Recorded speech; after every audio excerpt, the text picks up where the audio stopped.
J'ai fait une première vidéo, je montrais comment je générais de l'attention avec principalement la création de contenu hors organique et la publicité pour moi et mes clients dans mon système d'acquisition qui me permet de transformer une impression en un lead et un lead en client. Dans cette deuxième partie, nous allons aller plus en profondeur et voir comment je réussis à transformer un lead froid en lead tiède, un lead tiède en lead chaud, un lead chaud en lead qualifié, un lead qualifié en client pour moi et mes clients. Et cette vidéo est un extrait du masterclass de plus de 20 heures où je partage absolument tout dans mon business et comment bien vendre en étiquette pour avoir un business rentable en ligne. Je m'appelle Thierry, je génère plus de 6 chiffres par mois avec mon agence de consulting en vendant principalement des offres en étiquette pour les professionnels du photovoltaïque, les propriétaires d'agences, coachs, consultants. Sur ce, bon visionnage. Toujours dans l'avant-dernière partie de cette vidéo, on est toujours sur le système d'acquisition où du coup on génère le maximum de leads afin de transformer ces leads en leads froids, ces leads froids en leads tièdes, ces leads tièdes en leads chauds, ces leads chauds en leads qualifiés, ces leads qualifiés en client. On sait déjà pertinemment que dans ce système, on a quatre étapes. On attire l'attention, on la transforme, cette attention, en data, c'est-à-dire qu'on la possède. On la possède comment? En ayant l'adresse email, le nom, le numéro de téléphone des personnes. Ensuite, cette attention, il faut bien l'éduquer. Ces leads, il faut bien les éduquer, il faut les nurture, il faut gagner leur confiance, il faut faire en sorte que ces personnes s'identifient à nous, il faut faire en sorte que ces personnes estiment du coup qu'elles nous apprécient. Il faut que ces personnes, tout simplement, fassent partie de notre communauté.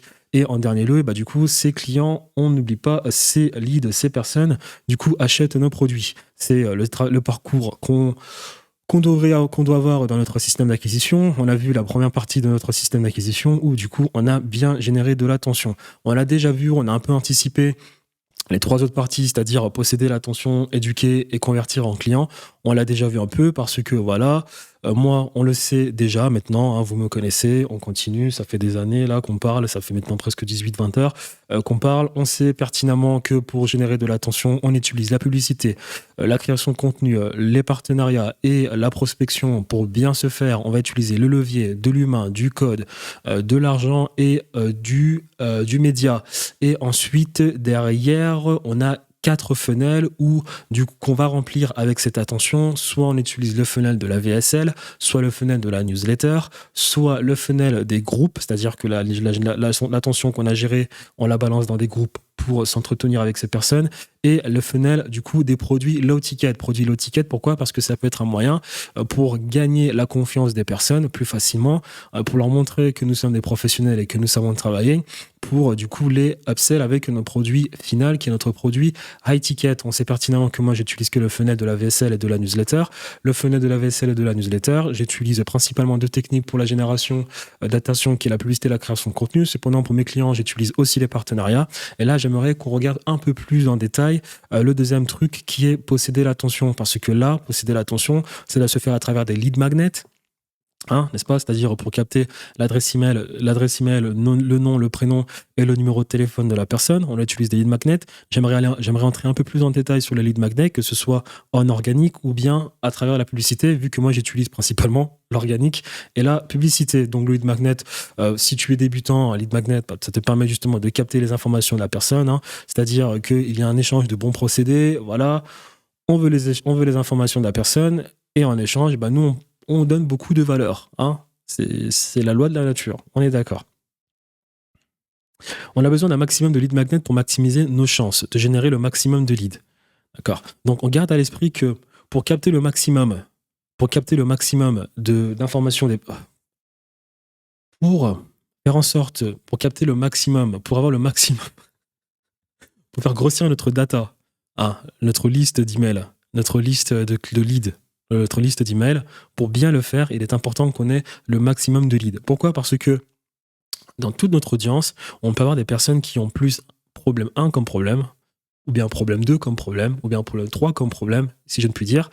Et du coup, si par exemple on n'a qu'un seul lead magnet avec problème 1, et les personnes qui ont problème 2 ne vont pas forcément donner leur adresse email et leur numéro de téléphone et leur nom et leur prénom, du coup, pour que nous on puisse les capter, les contacter et s'entretenir avec elles, bien les nurture, bien les éduquer et j'en passe. Donc il est important d'avoir le maximum de lead magnet pour essayer de résoudre le problème de toutes les personnes qui nous écoutent et du coup avoir leurs informations pour du coup les contacter, pour du coup essayer de s'entretenir avec chacune des personnes et d'ailleurs essayer de faire le maximum d'argent que possible. Idéalement, et pour de meilleures performances, un lead magnet doit avoir un thème bien précis et doit résoudre un problème de manière explicite. Exemple, voici des problèmes en acquisition. Alors, quand je dis que voici des problèmes en acquisition, là, cette liste que je suis en train de citer, dans un système d'acquisition qui fonctionne, ce sont les principales choses à regarder pour voir si notre système d'acquisition est effectif.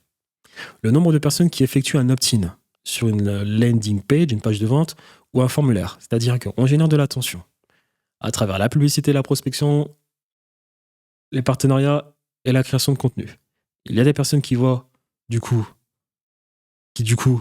on a des eyeballs, et du coup, ces personnes, il faut qu'elles mettent les informations. Donc ça, c'est la première métrique. La deuxième métrique, c'est le nombre de personnes qui regardent la VSL. Donc si on étudie le funnel de VSL, même peu importe les 4 funnels qu'on utilise, au bout d'un moment, il faudra qu'une personne regarde une vidéo de vente pour qu'elle en sache un peu plus sur nos process. Donc ça, c'est une métrique qu'on doit garder en tête. Pourquoi ? Parce que déjà, de 1, on est sûr que cette personne sait de quoi on parle, on est sûr que cette personne montre un intérêt pour nos produits, car on se souvient du parcours client du produit à étiquette, on ne l'a pas oublié, lorsqu'on est dans un lead, lorsque le lead est à l'étape du lead tiède, on doit se rassurer de 2 choses. Il a montré un véritable intérêt pour notre solution et qu'il est capable d'implémenter notre stratégie. C'est les 2 cases à cocher importantes pour qu'on ait un lead qui devient tiède. Pour qu'il devienne chaud, il faut qu'il soit décisionnaire et qu'il ait le cash, le flous. Voilà. Donc du coup, le fait qu'il regarde du VSL nous permet de nous confirmer que du coup, cette personne est un lead tiède et qu'il peut passer en lead chaud. Le nombre de personnes qui réservent un appel, là, on est toujours encore dans le lead chaud et le lead tiède. Hein. C'est une métrique très importante. Le nombre de personnes qui répondent à votre phase de nurturing à travers les emails, les SMS, les messages, les WhatsApp, les vidéos de retargeting, la newsletter, la création de contenu, le setting. Cette métrique, c'est aussi importante. Je vous ai déjà montré, moi, des captures d'écran de mon CRM. On a des taux d'ouverture de 60% sur nos séquences d'SMS et d'emails. J'ai des opt-ins sur ma chaîne YouTube de plus de 27%. Sur mes publicités, j'ai des opt-ins de 37%. Je fais tout bien. Voilà. Donc, c'est pour ça qu'on écoute Thierry. Le show rate, c'est une métrique importante. C'est la métrique la plus importante de toute cette liste parce que tu peux avoir tout bien ici, là. Tu peux faire tout bien là. S'il y a personne de présent au moment de l'appel de vente, ça n'aura servi à rien. On peut par contre, être le meilleur ici, dans la vente. S'il n'y a personne ici, ça ne sert aussi à rien. Donc ça, c'est le grand pivot de notre système. Il faut que des personnes soient présentes au moment de l'appel de vente. Sinon, tout le travail fait en amont ne sert à rien et tout le travail qui est censé être fait après ne sert aussi à rien. Donc, le show rate, c'est le nombre de personnes qui sont présentes au moment de l'appel de vente. Je vais vous donner les métriques à avoir pour tous ces points-là plus tard, mais ici, je vous le dis déjà, c'est 70% minimum. Et le taux de closing, c'est le nombre de personnes qui ont réussi à closer. Ne vous faites pas avoir, hein. Je répète. Alors, si vous faites comme moi, vous créez du contenu, vous avez une chaîne YouTube et que vous êtes capable de créer du contenu pour faire en sorte que les personnes s'identifient à vous, vous avez une personnel brand et j'en passe, votre taux de closing, il dépasse facilement les 35%. Par contre, dans les fenêtres traditionnelles pour les agences, lorsqu'on a des mecs du photovoltaïque et j'en passe, le taux de closing, il n'est pas pareil. Si vous avez un taux de closing de 20-25%, c'est exceptionnel. C'est exceptionnel. Ne vous faites pas avoir. Le problème derrière est que le prospect se posera la question suivante. Oui, mais que fais-je Voilà, excusez-moi. Oui, mais que fais-je de mes autres problèmes ? Oui, mais plus encore. Ou même plus encore, lorsque tu résous un problème avec un lead magnet, certains prospects seront intéressés tandis que d'autres non. Donc, on fait plusieurs leads magnets sous différents axes que l'on promeut, que ce soit en ads ou en organique. Donc, ça veut dire que là, le problème, c'est que, quand je dis cette phrase, en fait, c'est que pourquoi il est important d'avoir plusieurs leads magnets ? Parce que, comme je l'ai dit, tu peux résoudre le problème. Si tu as, on va dire, 10 personnes dans ton audience, et avec un lead magnet, tu vas peut-être résoudre le problème de 3 personnes. Il reste encore 7 personnes pour qui il faudrait résoudre le problème. Et en plus de ça, parmi les 10 personnes, tu peux avoir une personne qui a plusieurs problèmes. Donc peut-être que ton lead magnet à juste une seule personne va résoudre une partie de ses problèmes, peut-être pas l'autre partie de ses problèmes. Donc il faut des leads magnets sans arrêt, complets. Des leads magnets, il en faut plusieurs, tout simplement. D'ailleurs, cette vidéo que je tourne, là, ce qui est à ma droite, donc du coup, vous aussi à votre droite, là, que vous regardez, c'est en description de la vidéo. Récupérez-le, comme ça, vous l'avez avec vous. Vous pouvez lire tout ce que je suis en train de dire. Il y a des screens de mon business, il y a des trackers, il y a des scripts de vente, il y a des scripts de setting, et j'en passe, si ça peut vous aider à avoir un bon business. Donc, c'est exactement ça. C'est exactement ce que je viens de dire. Je l'ai fait sous forme de schéma, hein, c'est-à-dire que toi, ton service, tu résous le problème, la personne, elle a toujours plusieurs problèmes. Elle a toujours posé un problème. Non, notre lead magnet, il a résolu un problème, mais pas forcément les autres problèmes de la personne. N'est-ce pas?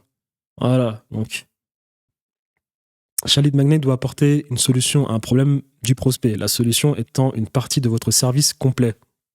Oui, bah, ça c'est évident, hein. Le lead magnet qu'on propose, on a forcément la solution dans notre offre à étiquette. Je pense qu'à ce niveau-là, c'est clair. Voilà. Donc, il serait idéal d'adopter une stratégie qui permette à chaque lead de promouvoir le suivant, que ce soit par des publicités ou de manière organique. Donc, en fait, dans votre stratégie, vous devez avoir une certaine continuité de la chose entre vos différents lead magnets. Quand je mets ce schéma, en fait, pour faire très simple, en gros, la stratégie, c'est quoi? Tu as plusieurs lead magnets. Les lead magnets, dans ta création de contenu, tu fais une vidéo qui va aborder le sujet d'un lead magnet.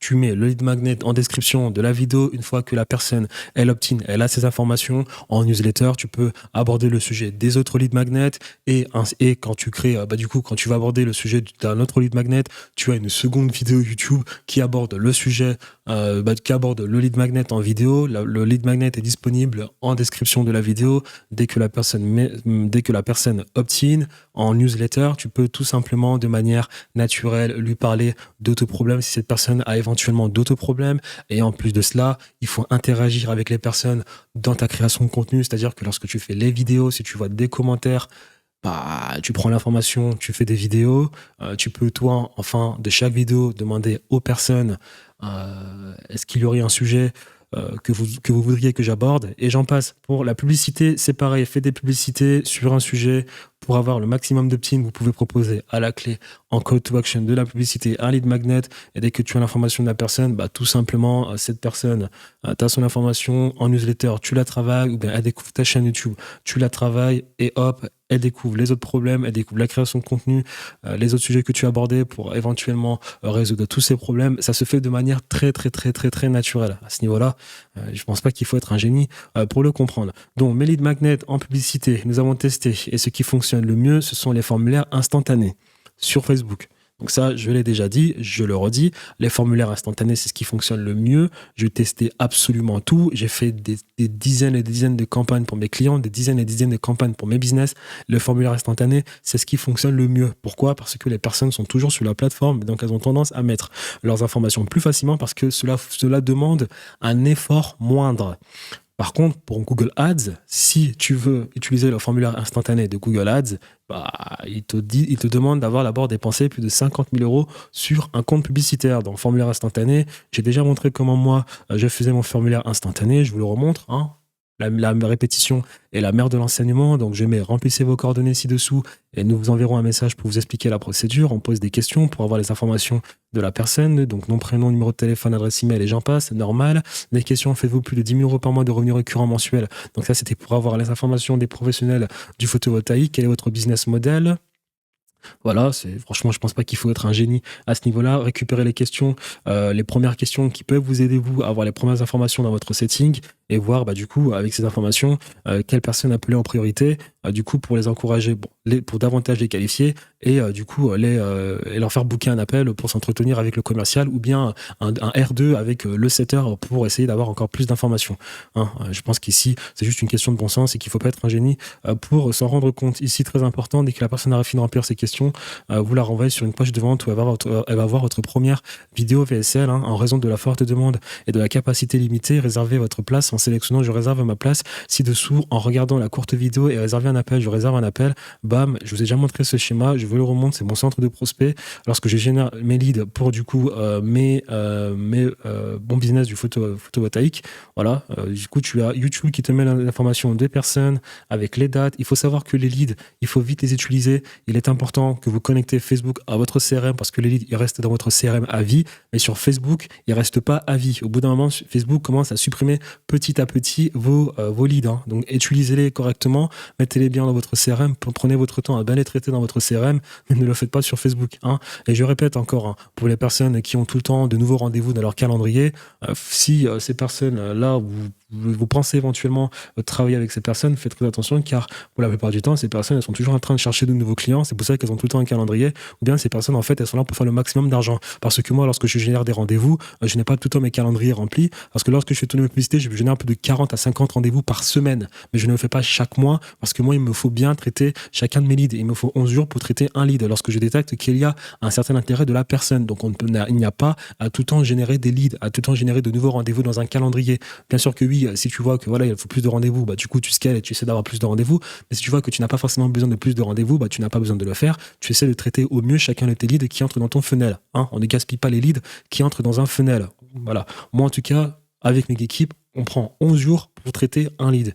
4 fois par jour d'appel, 11 jours à traiter le lead. S'il ne répond pas aux séquences d'SMS et d'email, on essaie de le contacter sur WhatsApp, on essaie de l'appeler sur Ringover et j'en passe. Et je vous ai montré les statistiques, ça fonctionne, on a des taux d'ouverture de plus de 60%. Voilà. Donc, ça, c'est pour le lead magnet qu'on utilise sur la page de vente. Hein. Comme propriétaire d'agent. Alors ça, c'est plutôt pour mon site, pour ma chaîne YouTube. C'est un exemple de lead magnet que j'utilise en publicité. Donc, je pense pas qu'il y a quelque chose d'extraordinaire à dire ici. J'ai les informations de la personne que je récupère. Moi, ça va être le revenu récurrent mensuel, le numéro de téléphone.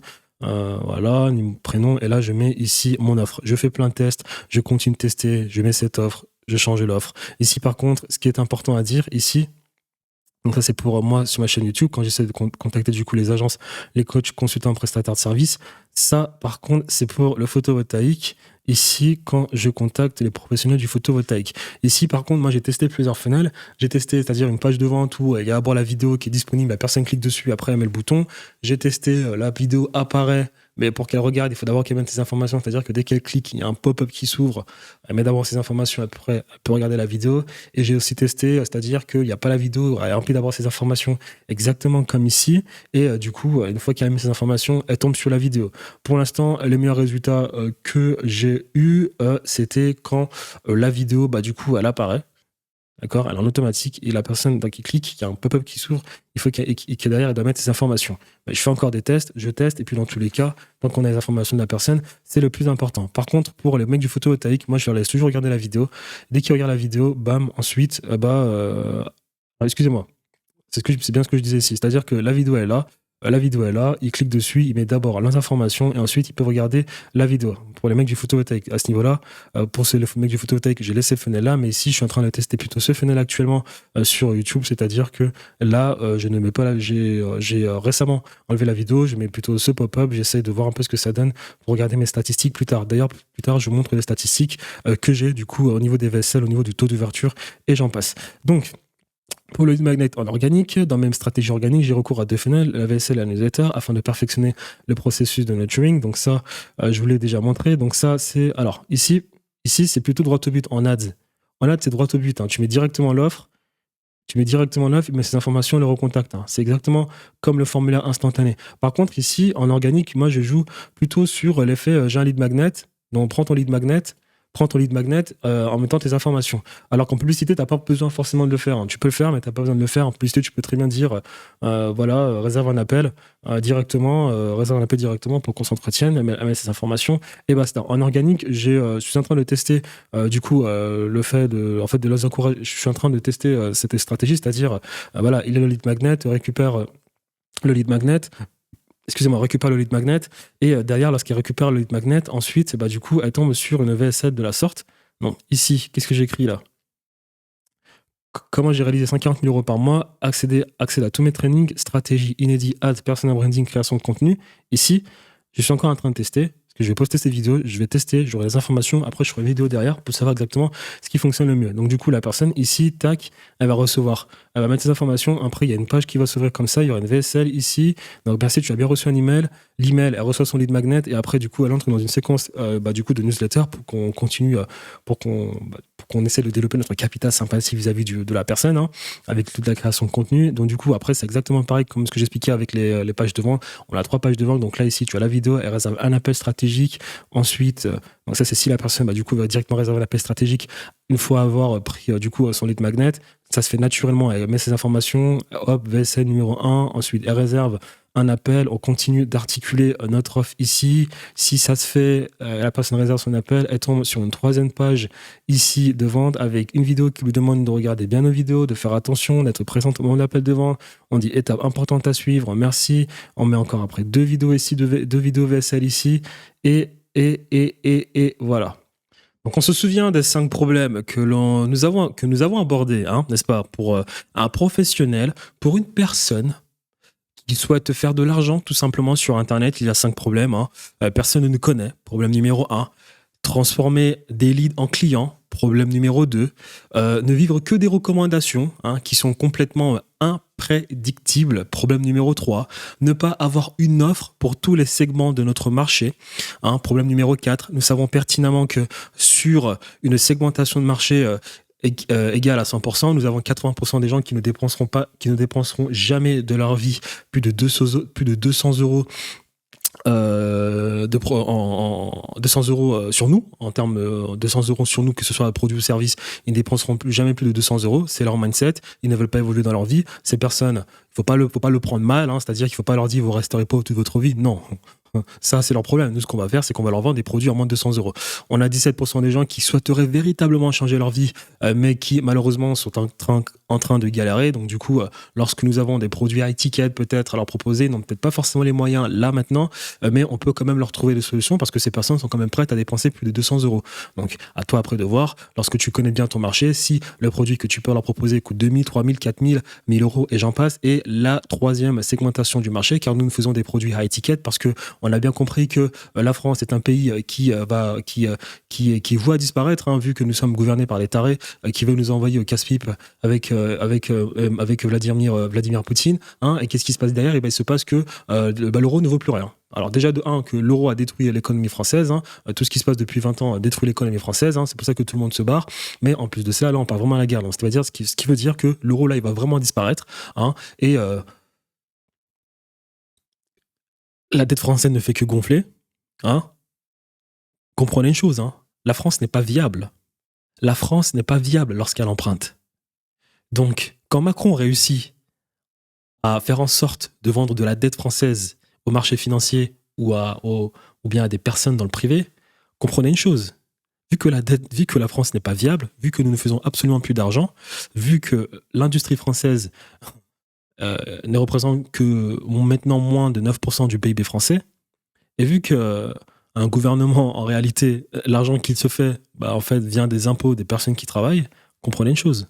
Macron, derrière, il promet à ces personnes d'aller taper dans votre poche. C'est exactement pour ça qu'il a tous les jours de nouvelles lois. C'est-à-dire que là, récemment, l'État français a dit qu'il a été propriétaire des terrains maintenant. On ne sera plus locataire de nos maisons en quelque sorte, et j'en passe. Toute cette configuration fait l'enfer fiscal français aussi, hein, on taxe plus que les Autrichiens, plus que les Norvégiens, plus que New York, plus que Los Angeles et j'en passe. Comment on appelle ça? Tout cet enfer, hein, prouve bien que nous qui voulons richesse... Ah oui, j'ai oublié une chose. La société française est l'une des sociétés les plus fermées du monde. Quand vous regardez sur 100% des riches dans les pays occidentaux, vous avez toujours plus de 80% des gens qui, de base, étaient pas pauvres, qui n'avaient rien. On est d'accord.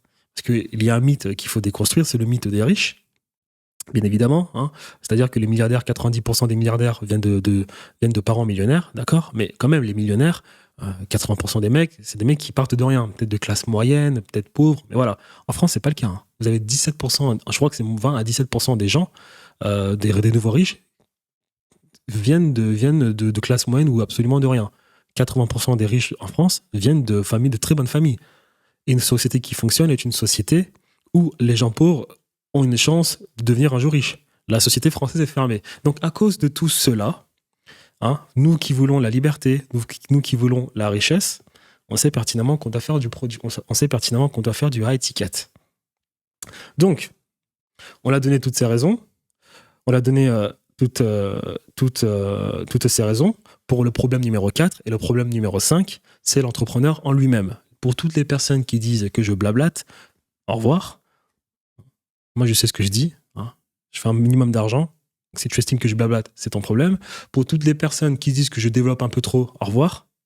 Je ne veux pas travailler avec vous. Merci. Pour toutes les personnes qui ne veulent pas se remettre en question, au revoir.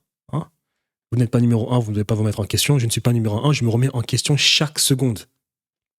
Ça fait 20 heures que je parle. Donc, durant ces 20 heures, j'ai basé ces 20 heures à partir de ce fichier que vous voyez. Ce fichier m'a pris 4 semaines à écrire. Dans ce fichier, j'ai énuméré toutes les choses qui m'ont empêché d'être numéro 1 et toutes les choses que j'ai quand même un peu bien réussi. Et, encore une fois, les personnes n'évoluent pas dans leur vie pour principalement 3 raisons. Stupidité, paresse, arrogance. Et dans les 3 raisons, pour 95% des cas, c'est bien de l'arrogance. On ne veut pas se remettre en question, on pense savoir tout connaître, on blablate. Ok.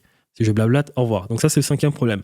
Donc on connaît tous les 5 problèmes des entrepreneurs. Et là, il y a le problème numéro 2 qui compte le plus, c'est transformer des leads froids en clients. Et ce problème-là, dans notre système d'acquisition que nous devons avoir, le système d'acquisition bien effectif, on sait qu'il y a 4 étapes. Génération de leads. On génère de l'attention. Ensuite, cette attention, on utilise des leads magnets pour avoir le numéro de téléphone, le nom et le prénom. Le problème numéro 3, c'est d'éduquer ces leads. On les éduque. On éduque ces leads, on les nurture, on crée du coup notre narratif, notre storytelling, on partage nos valeurs, on développe notre capital sympathie, on fait en sorte que des personnes s'identifient à nous, on fait en sorte que des personnes nous font confiance. On voit le narratif. Steve Jobs. Marketing is about values. Et là, c'est le problème que j'aimerais qu'on aborde, le 3e problème du funnel d'acquisition, c'est-à-dire éduquer les leads. On n'oublie pas le parcours client. Éducation de leads se fait à partir de la transformer des leads froids en clients. C'est le problème numéro 3 du système d'éducation, c'est-à-dire du coup éduquer, nurture les leads, ça se fait à partir de là. C'est surtout à partir de leads froids, c'est-à-dire que eyeballs se transforme en lead se transforme en client. À partir du moment où ça devient lead, il faut l'éduquer. D'accord ? Et ça, je vous ai bien expliqué le parcours du client. C'est-à-dire que pour qu'on soit ici lors de l'appel des ventes, on doit être sûr que toutes les cases vont être cochées. Donc là, je vais vous montrer dans mon système exactement ce que moi, derrière, je fais avec mon système. On retient, parce que cette partie est la plus importante, c'est ce qui va nous permettre de closer nos clients. Parce que lorsqu'on a quelqu'un au bout du fil, pour l'appel de vente, on doit être sûr que cette personne a bien été éduquée. Pour une phase d'éducation effective, nous devons d'abord identifier toutes les objections possibles et construire nos processus en fonction de celles-ci. Je vous ai déjà mis plein d'objections. On rappelle encore une chose. Lorsqu'on veut scaler un business, pas la peine de penser à des techniques farfelues, incroyables et j'en passe. Lorsqu'on veut scaler un business, on revient en base et on identifie là où les choses ne vont pas. Lorsque vous voulez scaler un business et que vous avez du mal à vendre votre service, c'est qu'il y a forcément parmi les cases à cocher dans le parcours du client à étiquette, c'est qu'il y a forcément une case qui n'a pas bien été cochée, qui n'a pas du tout été cochée, ou bien qui a été cochée malencontreusement.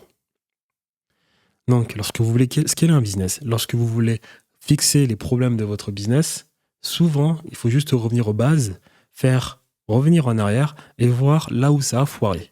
Et ensuite, tester plusieurs choses pour essayer de résoudre le problème.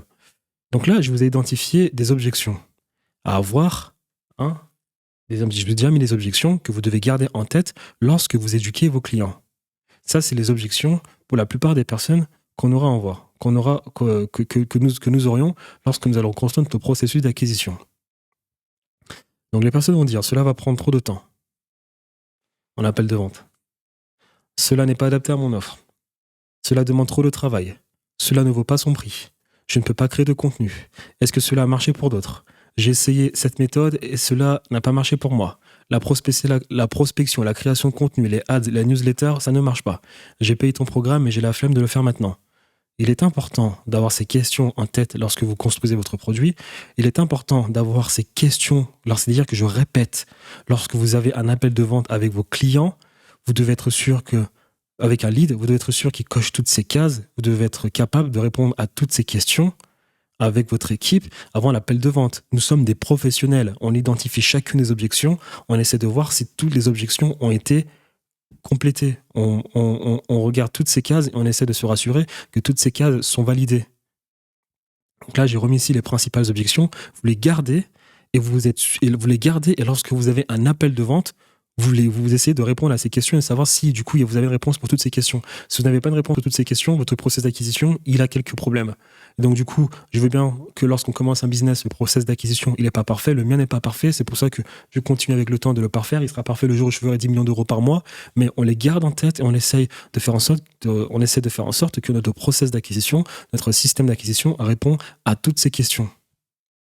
Donc, pour éduquer nos prospects, nous utilisons 4 méthodes principales pour éduquer nos prospects. Et les nurture, le setting, c'est-à-dire qu'on on les contacte pour les qualifier tout simplement.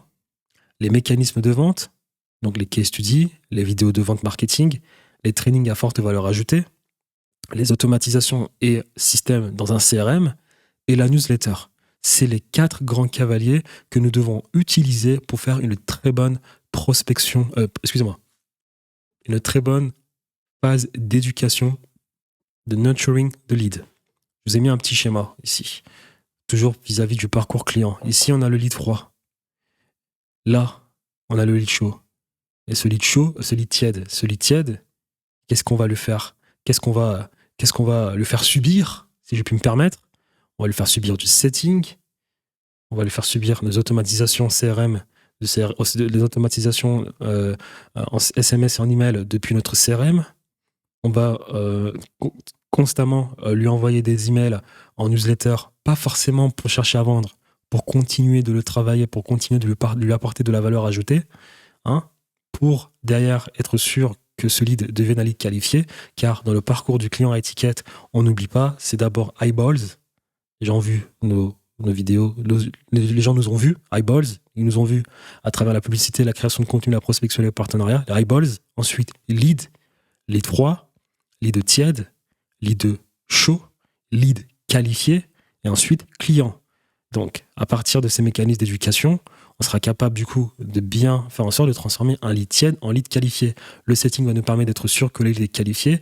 Le CRM, le newsletter va nous permettre aussi d'être sûr qu'on a un lead qualifié, mais aussi un lead qui coche nos cases, un lead qui en sait davantage sur nous, un lead auquel nous serons sûrs du coup qu'il est vraiment intéressé par notre solution et qu'il est capable de l'implémenter. Et d'ailleurs qu'il a du budget et qu'il est décisionnaire. Voilà ici la phase de lead qualifié. Ici, budget décisionnaire. Ici, il est capable d'implémenter notre stratégie et il a un intérêt pour notre solution. Ce qui est bien avec la newsletter, ici, pourquoi j'ai mis directement appel réservé, c'est que là, avec le setting, on doit s'entretenir avec lui par téléphone. Avec le CRM, on envoie des séquences d'SMS et d'emails. Lorsqu'on a un lead qui a du coup opt-in et qu'on essaye du coup de le nurture tous les jours avec des emails, ces personnes, elles peuvent directement réserver un appel d'elles-mêmes sans qu'on ait à l'appeler avant. C'est-à-dire que lorsqu'elles réservent un appel, lorsqu'on aura fait un call to action en newsletter, bien évidemment qu'on va l'appeler ensuite pour bien confirmer l'appel, avant, on n'aura pas forcément besoin de l'appeler. Donc ça veut dire qu'un lead peut être directement qualifié juste grâce à des newsletters.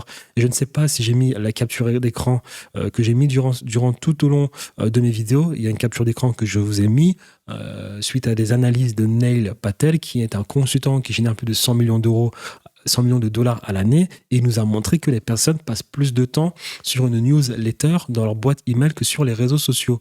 2h47 ou 2h37 sur une boîte email, 2h27 sur les réseaux sociaux en moyenne dans le monde, d'accord ? Et on n'oublie pas aussi que la newsletter est la chose la plus importante dans notre business, parce que à tout moment, on peut se faire virer de YouTube, d'Instagram, de TikTok, de Twitter, et je ne sais pas. La newsletter, elle est là, elle restera à vie dans notre PC. On aura la liste de nos clients dans notre PC et rien ne nous empêchera de monétiser notre audience. Donc ça, la newsletter, il y a beaucoup de bienfaits. Et donc du coup, à travers tout le travail, je l'ai mis ici, là, hop, VSL, training, case study, webinaire sont partagés entre les 3 méthodes ici.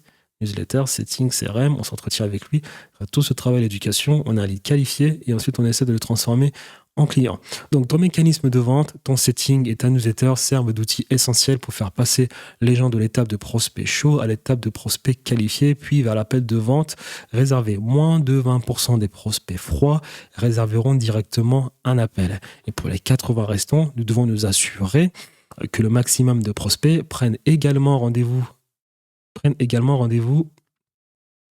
Si je relis cette phrase, et pour les 80 restants, nous devons nous assurer que le maximum de prospects prennent également rendez-vous pour un appel. Donc, lorsque les personnes voient nos publicités et mettent leurs informations, 20% réserveront un appel d'elles-mêmes, et tous les mécanismes là qu'on met en place, c'est pour faire en sorte que les 80%, c'est pour faire en sorte en fait que, eh bien, du coup, les 20% passent à, je sais pas moi, 50, 60, 70%, et j'en passe, quoi. Voilà. C'est-à-dire que on a 100% des gens qui voient, qui nous voient, 20% vont réserver un appel, et 80%, on va essayer de faire en sorte, on va essayer de faire en sorte que le maximum réserve un appel.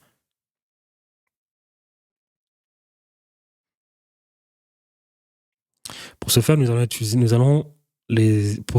allons les exposer à nos mécanismes de vente, aux settings, à la newsletter, ainsi qu'à des systèmes et des automatisations via le CRM. Donc, les mécanismes de vente sont les VSL et les trainings à haute valeur ajoutée. Les trainings à haute... Alors, excusez-moi, je recommence. Les mécanismes de vente sont les VSL et les trainings à haute valeur ajoutée.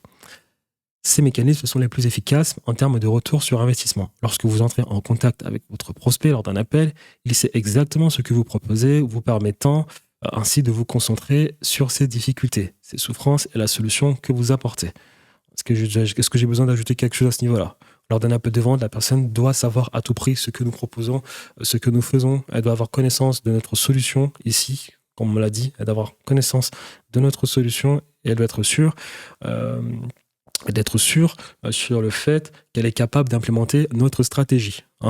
Ça ne sert à rien d'avoir quelqu'un au bout du fil qui n'a pas vu nos vidéos. Ça ne sert à rien d'avoir quelqu'un au bout du fil qui, ne sait pas ce qu'on propose. C'est du gaspillage de temps pour vos équipes, du temps pour vous l'entrepreneur, vos closers, votre commercial et pour la personne qui est en face de nous.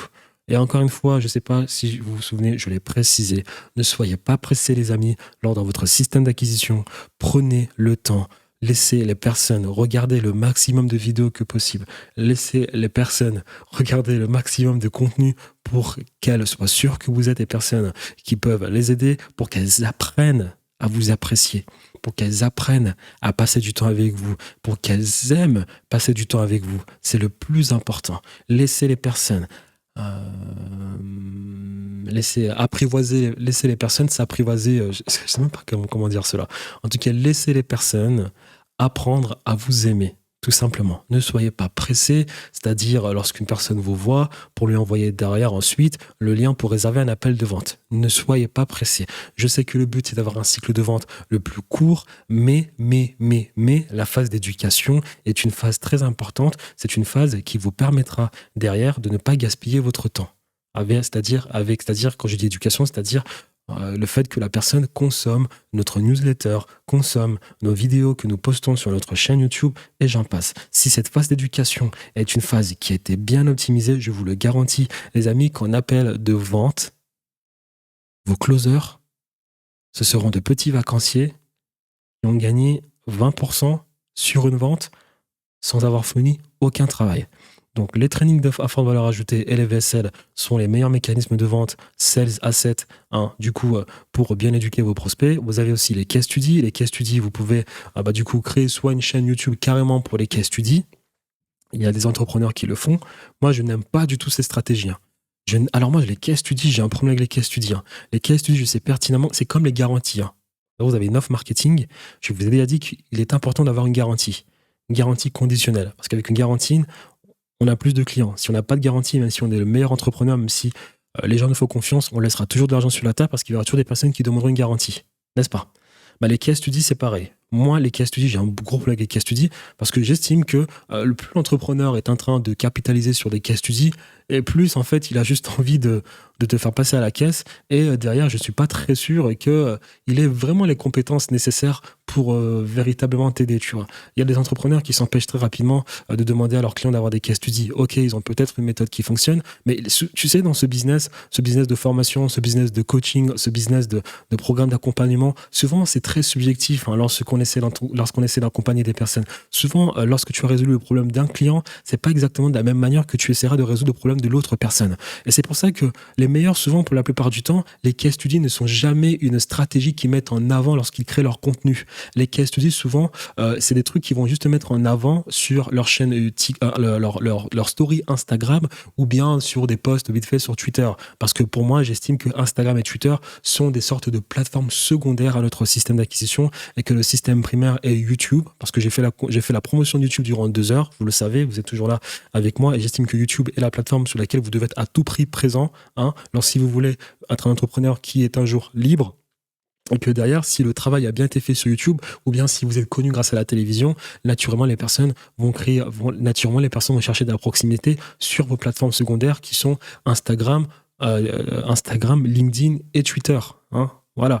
Et du coup, les personnes effectives qui utilisent bien les case studies, ces personnes, elles utilisent les case studies de manière secondaire, c'est-à-dire sur des stories Instagram, sur des posts peut-être LinkedIn ou bien en Twitter, mais ils ne sont pas en train de casser la tête aux clients à faire carrément des vidéos sans arrêt sur YouTube ou bien d'ailleurs carrément créer une chaîne YouTube avec des case studies. Je ne comprends pas. Moi, quand je vois ça, je trouve cela, je fais attention parce que je me dis, est-ce que vraiment cette personne à les compétences, parce que peut-être que moi, mon problème, ce n'est pas exactement le même problème que l'autre personne. Parce qu'il faut comprendre une chose aussi, c'est que quand vous voyez des gens qui réussissent, posez-vous la question de savoir si vous avez le même profil que ces personnes.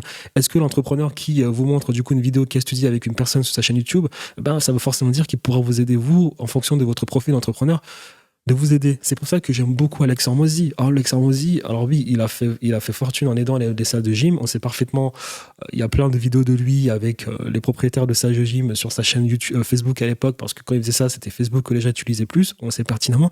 Mais sur sa chaîne YouTube, Hormozi, il n'a pas de case study. Sur sa chaîne YouTube, il ramène pas des gens... il ramène pas des gens et derrière pour montrer qu'il a aidé des personnes. Alex Hormozi, depuis 2 ans qu'il crée du contenu, il partage de la valeur, il partage de la valeur.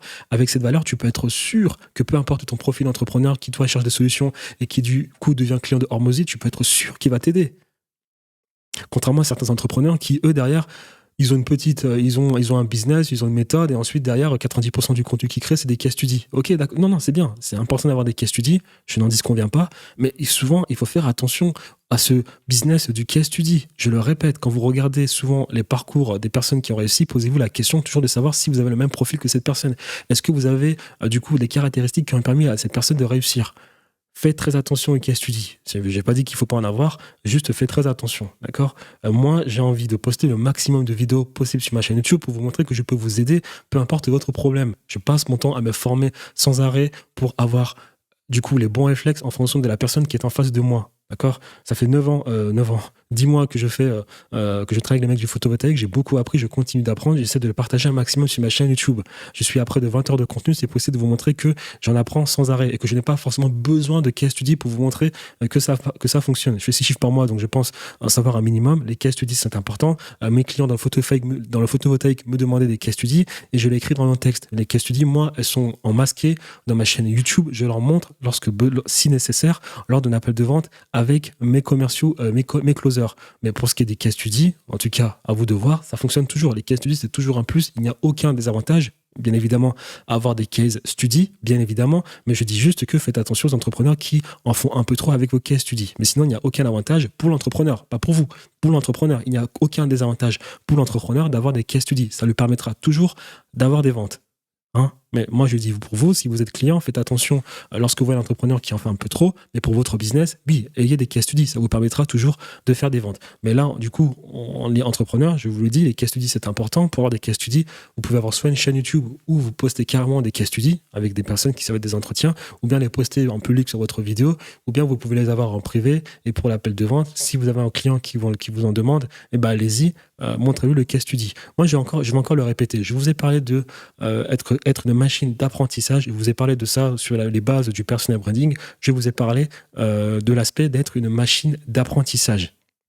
On est d'accord. Lorsque vous êtes une machine d'apprentissage, beaucoup d'entrepreneurs sont impressionnés par Alex Hormozi, alors qu'Alex Hormozi est une personne normale qui a échoué comme tout le monde, qui a réussi après près de 8 ans d'entrepreneuriat à avoir échoué parce qu'il a juste appris plus que les autres. Ne soyez jamais impressionné par ce genre de personnes. Si vous êtes une machine d'apprentissage et que vous êtes capable de le montrer sur une chaîne YouTube, je vous garantis que vous ferez toujours plus d'argent qu'une personne qui, sans arrêt, se base sur des case studies pour vous montrer qu'il a une méthode qui fonctionne.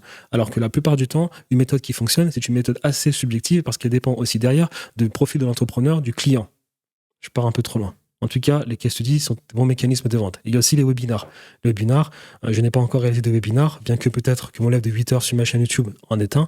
Les webinars, les webinars, c'est des choses en ligne, c'est des choses en live de plusieurs heures, de plusieurs minutes, où vous êtes en train de débiter, comme je suis en train de faire, avec un fichier à côté, qui vous sert de fil conducteur. Un webinar. C'est une très bonne technique de mécanisme de vente. En tout cas, vous avez les webinars, les case studies, les VSL et les trainings à très forte valeur ajoutée que vous devez mettre en place dans votre funnel d'acquisition lorsque vous souhaitez éduquer un maximum vos leads. À la fin de la phase d'éducation du prospect, votre prospect doit se retrouver dans ce mindset. Donc avant l'appel de vente, je répète, avant l'appel de vente, voici le mindset que doit avoir votre client. C'est-à-dire qu'il a vu votre contenu, vous continuez de créer du contenu. Ici, vous avez beaucoup de valeur ajoutée.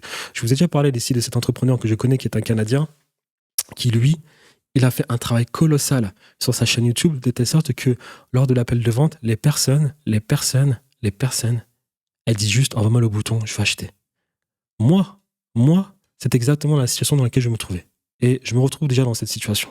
Il y a déjà des personnes qui m'envoient des messages comme ça. Salut, j'espère que tu vas bien, quels sont tes moyens de paiement? C'est le but. C'est le but. Vous devez apporter tellement de valeur ajoutée que des personnes vous demandent directement votre lien de paiement. C'est le but. C'est dans ça que vous devez vous retrouver ici. Donc là, c'est le mindset que doit avoir une personne avant votre appel de vente.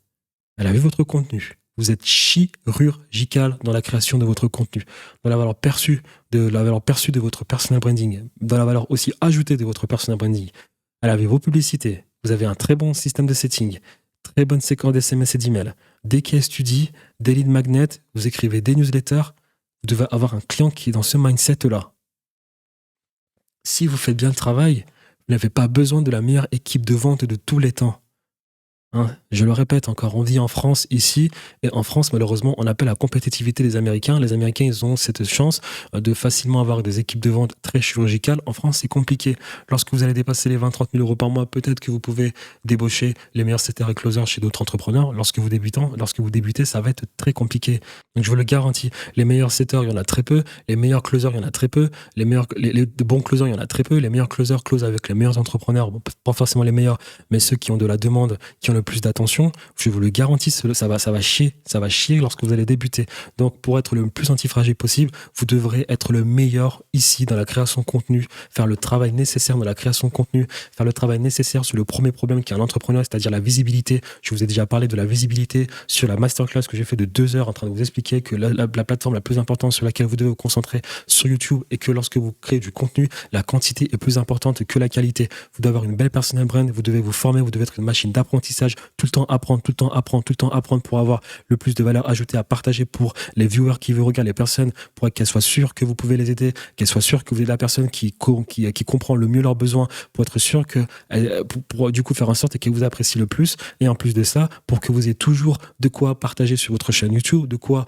montrer aux personnes que c'est possible, de quoi montrer aux personnes qu'elles peuvent le faire, qu'elles peuvent mettre en place ce système pour essayer de résoudre des problèmes de leur business. Vous devez faire tout ce travail dans votre chaîne YouTube et ensuite essayer d'avoir le plus de visibilité. Si vous êtes capable de le faire, je vous le garantis que vous n'aurez pas besoin de la meilleure équipe de vente, vous aurez de moins en moins besoin d'humains dans votre business.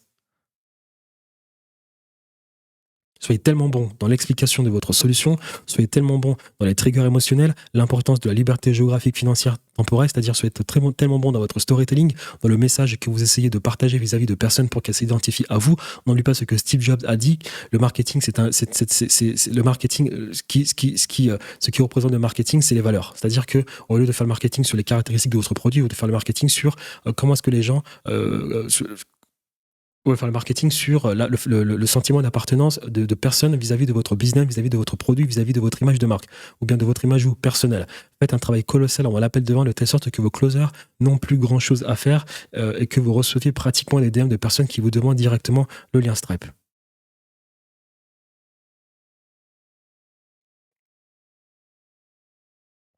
On a parlé des mécanismes de vente, VSL, training à forte valeur ajoutée, case study, et ensuite les webinars. Parlons maintenant des systèmes, du setting et des automatisations CRM. On n'oublie pas, on a dit qu'il y a 4 choses pour une bonne éducation. Il y a la newsletter, il y a le CRM, c'est-à-dire avec ses automatisations, il y a les mécanismes de vente. Et le dernier, c'est quoi? J'ai oublié là. C'est quoi le dernier? Hop.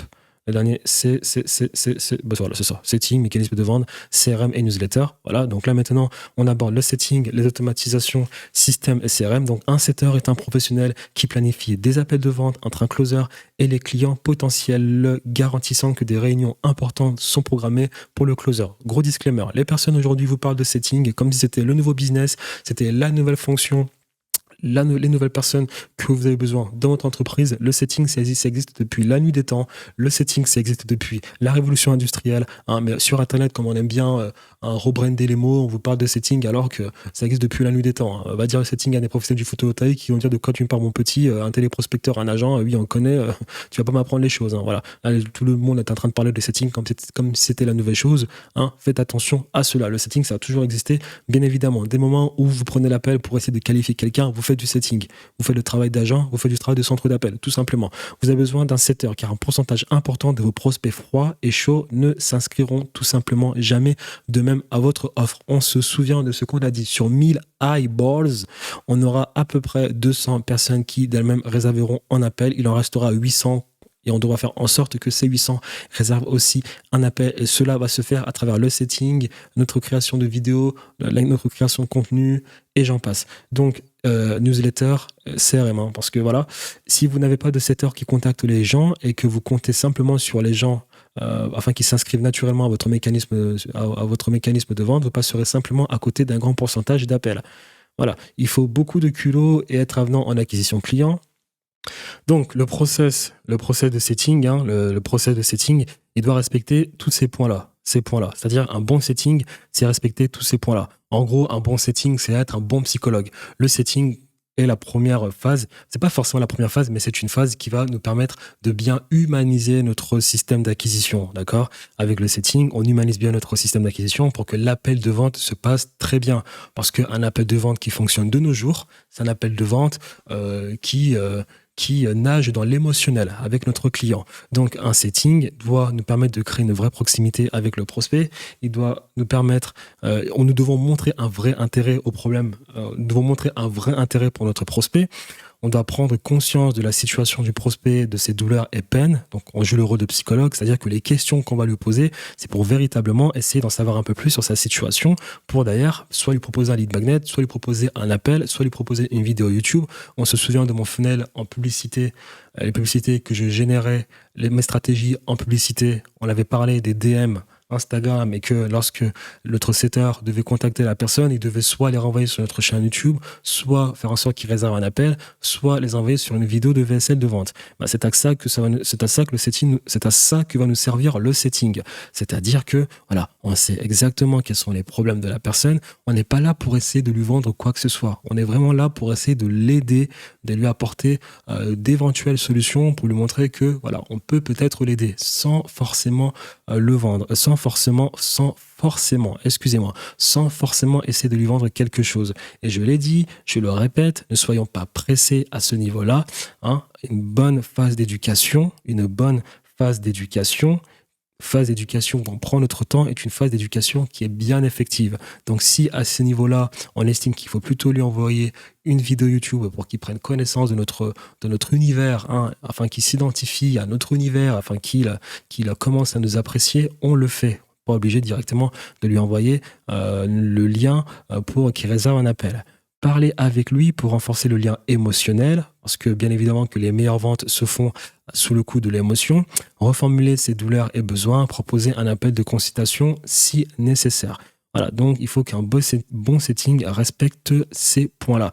Là, j'écris moins de 20% des prospects réserveront directement un appel. C'est exactement pour ça que nous allons faire du setting. Honnêtement, c'est pas 20%, c'est plus 25%. Hein. Donc, on se souvient de ce qu'on a dit. On a 1000 eyeballs. Dans les 1000 eyeballs, il y aura 20%, c'est-à-dire à peu près 200 personnes qui réserveront un appel d'elles-mêmes. Le setting va nous permettre de faire en sorte que sur les 800 personnes restantes, on a au moins 500 personnes qui peuvent éventuellement soit réserver un appel ou bien on récupère leur adresse email et j'en passe pour davantage les travailler sur la longue ou bien leur envoyer une chaîne YouTube pour capter au final leurs informations. En tout cas, le setting, les humains, quand je dis les humains, c'est-à-dire nos setters, vont nous permettre de récupérer le plus d'informations possibles sur les 1000 personnes qui auront vu notre contenu. Et là, j'ai écrit, pour les 80 restants ou 75% restants, nous devons nous assurer que la majorité d'entre eux réservent également un appel. L'objectif sera donc de les faire passer du statut de prospect chaud à celui de prospect qualifié, puis de les encourager à réserver un appel. Et là, on peut revenir maintenant du coup sur ces statistiques où je vous ai ces points importants que je vous ai donnés dans votre système d'acquisition, c'est ce que vous devez regarder pour savoir si vous avez une bonne phase d'éducation du prospect. Si vous avez une bonne phase d'éducation du prospect, vos statistiques sont forcément au-dessus de tous ces points que je vous ai cités. On a dit un bon système d'acquisition. Un système d'acquisition, on doit se concentrer sur le nombre de personnes qui effectuent un opt-in, le nombre de personnes qui regardent la VSL, le nombre de personnes qui réservent un appel, le nombre de personnes qui répondent à votre phase de nurturing, le show rate et le taux de closing. Donc ici, on doit avoir plus de 25%. Là, on doit avoir plus de 25%. Là, on doit avoir 25%. Là, on doit avoir plus de 25%. Là, on doit avoir plus de 70%. Et là, on doit avoir plus de 30%. Je vous ai mis un schéma pour vous expliquer cela. C'est-à-dire que là, quand on fait notre setting, quand on génère notre lead, on aura 25% des gens qui vont du coup réserver un appel d'eux-mêmes. Ensuite, regarder du coup notre VSL grâce à nos mécanismes de vente, grâce à notre CRM, grâce aux automatisations SMS, email, WhatsApp, notre CRM, grâce à nos mécanismes de vente, c'est-à-dire VSL, training à fort valeur ajoutée, webinar, case study et j'en passe, grâce à notre setting, grâce à notre newsletter, on peut récupérer 50% des gens afin qu'ils réservent un appel et qu'on essaie de s'entretenir avec elles lors d'un appel de vente. Et malheureusement, on aura 25% des personnes pour qui cela restera négatif. Donc, on n'oublie pas qu'une bonne phase d'éducation de prospect, on doit respecter tous ces points-là. Je vais vous montrer tout de suite maintenant les statistiques de mon système d'acquisition et voir que je m'y connais un minimum parce que moi, tout se passe bien. Et là, j'ai remis ce schéma pour vous rappeler que votre système d'éducation, il fonctionne parfaitement bien à travers les 4 leviers possibles. Le média, c'est-à-dire nos vidéos comme les mécanismes de vente, les humains, c'est-à-dire nos setters, le capital, c'est l'argent. On sait bien que quand on a de l'argent, on peut avoir un business qui fonctionne parfaitement. Et le code, c'est-à-dire l'automatisation, l'IA et j'en passe. Que ce soit pour générer de l'attention, on l'a déjà dit que notre mindset, lorsqu'on génère de l'attention, c'est qu'il y a 3 paliers. Le premier palier, c'est les moyens pour générer de l'attention, publicité, création de contenu, partenariat et prospection. Le deuxième palier, c'est du coup les leviers qu'on va utiliser, donc les 4 leviers-là. Et le troisième palier, c'est l'attention, on la remplit dans des fenêtres, c'est soit la VSL, soit les groupes, soit un produit low ticket et soit une newsletter. On n'oublie pas, et ces leviers-là sont aussi les leviers qui vont nous permettre de bien transformer cette attention en data, de bien éduquer nos prospects et de bien transformer un lead qualifié en client. On n'oublie pas, on optimise ces métriques grâce aux leviers abordés plus tôt. Donc, le retargeting, la création de contenu, le setting, les automatisations SMS, DM et email. Voilà. Retargeting, média, création de contenu, média, excusez-moi pour le C qui manque, setting, humain, automatisation, SMS, DM et email ici. Voilà. Maintenant, je vais vous montrer nos statistiques pour vous montrer de quoi je parle. Par exemple, ici, on se souvient de ce qu'on a dit. VSL, 25%. On se souvient. Les personnes qui obtiennent 25%. On a dit quoi? Appel réservé 25%, on se souvient, je répète. Nombre de personnes qui répondent à notre phase de nurturing 25%, je répète. Show rate 70%, taux de closing 30%. Ici, ça c'est Christophe, c'est mon associé. Par exemple, là, on a une VSL à 18%. Donc ça veut dire qu'ici, on peut améliorer la chose. Play rate 18%. Ici, on doit essayer de mieux faire. N'est-ce pas? 400 personnes l'ont vu. Là, il faut qu'on essaie de mieux faire. Ici, voici nos opt-in.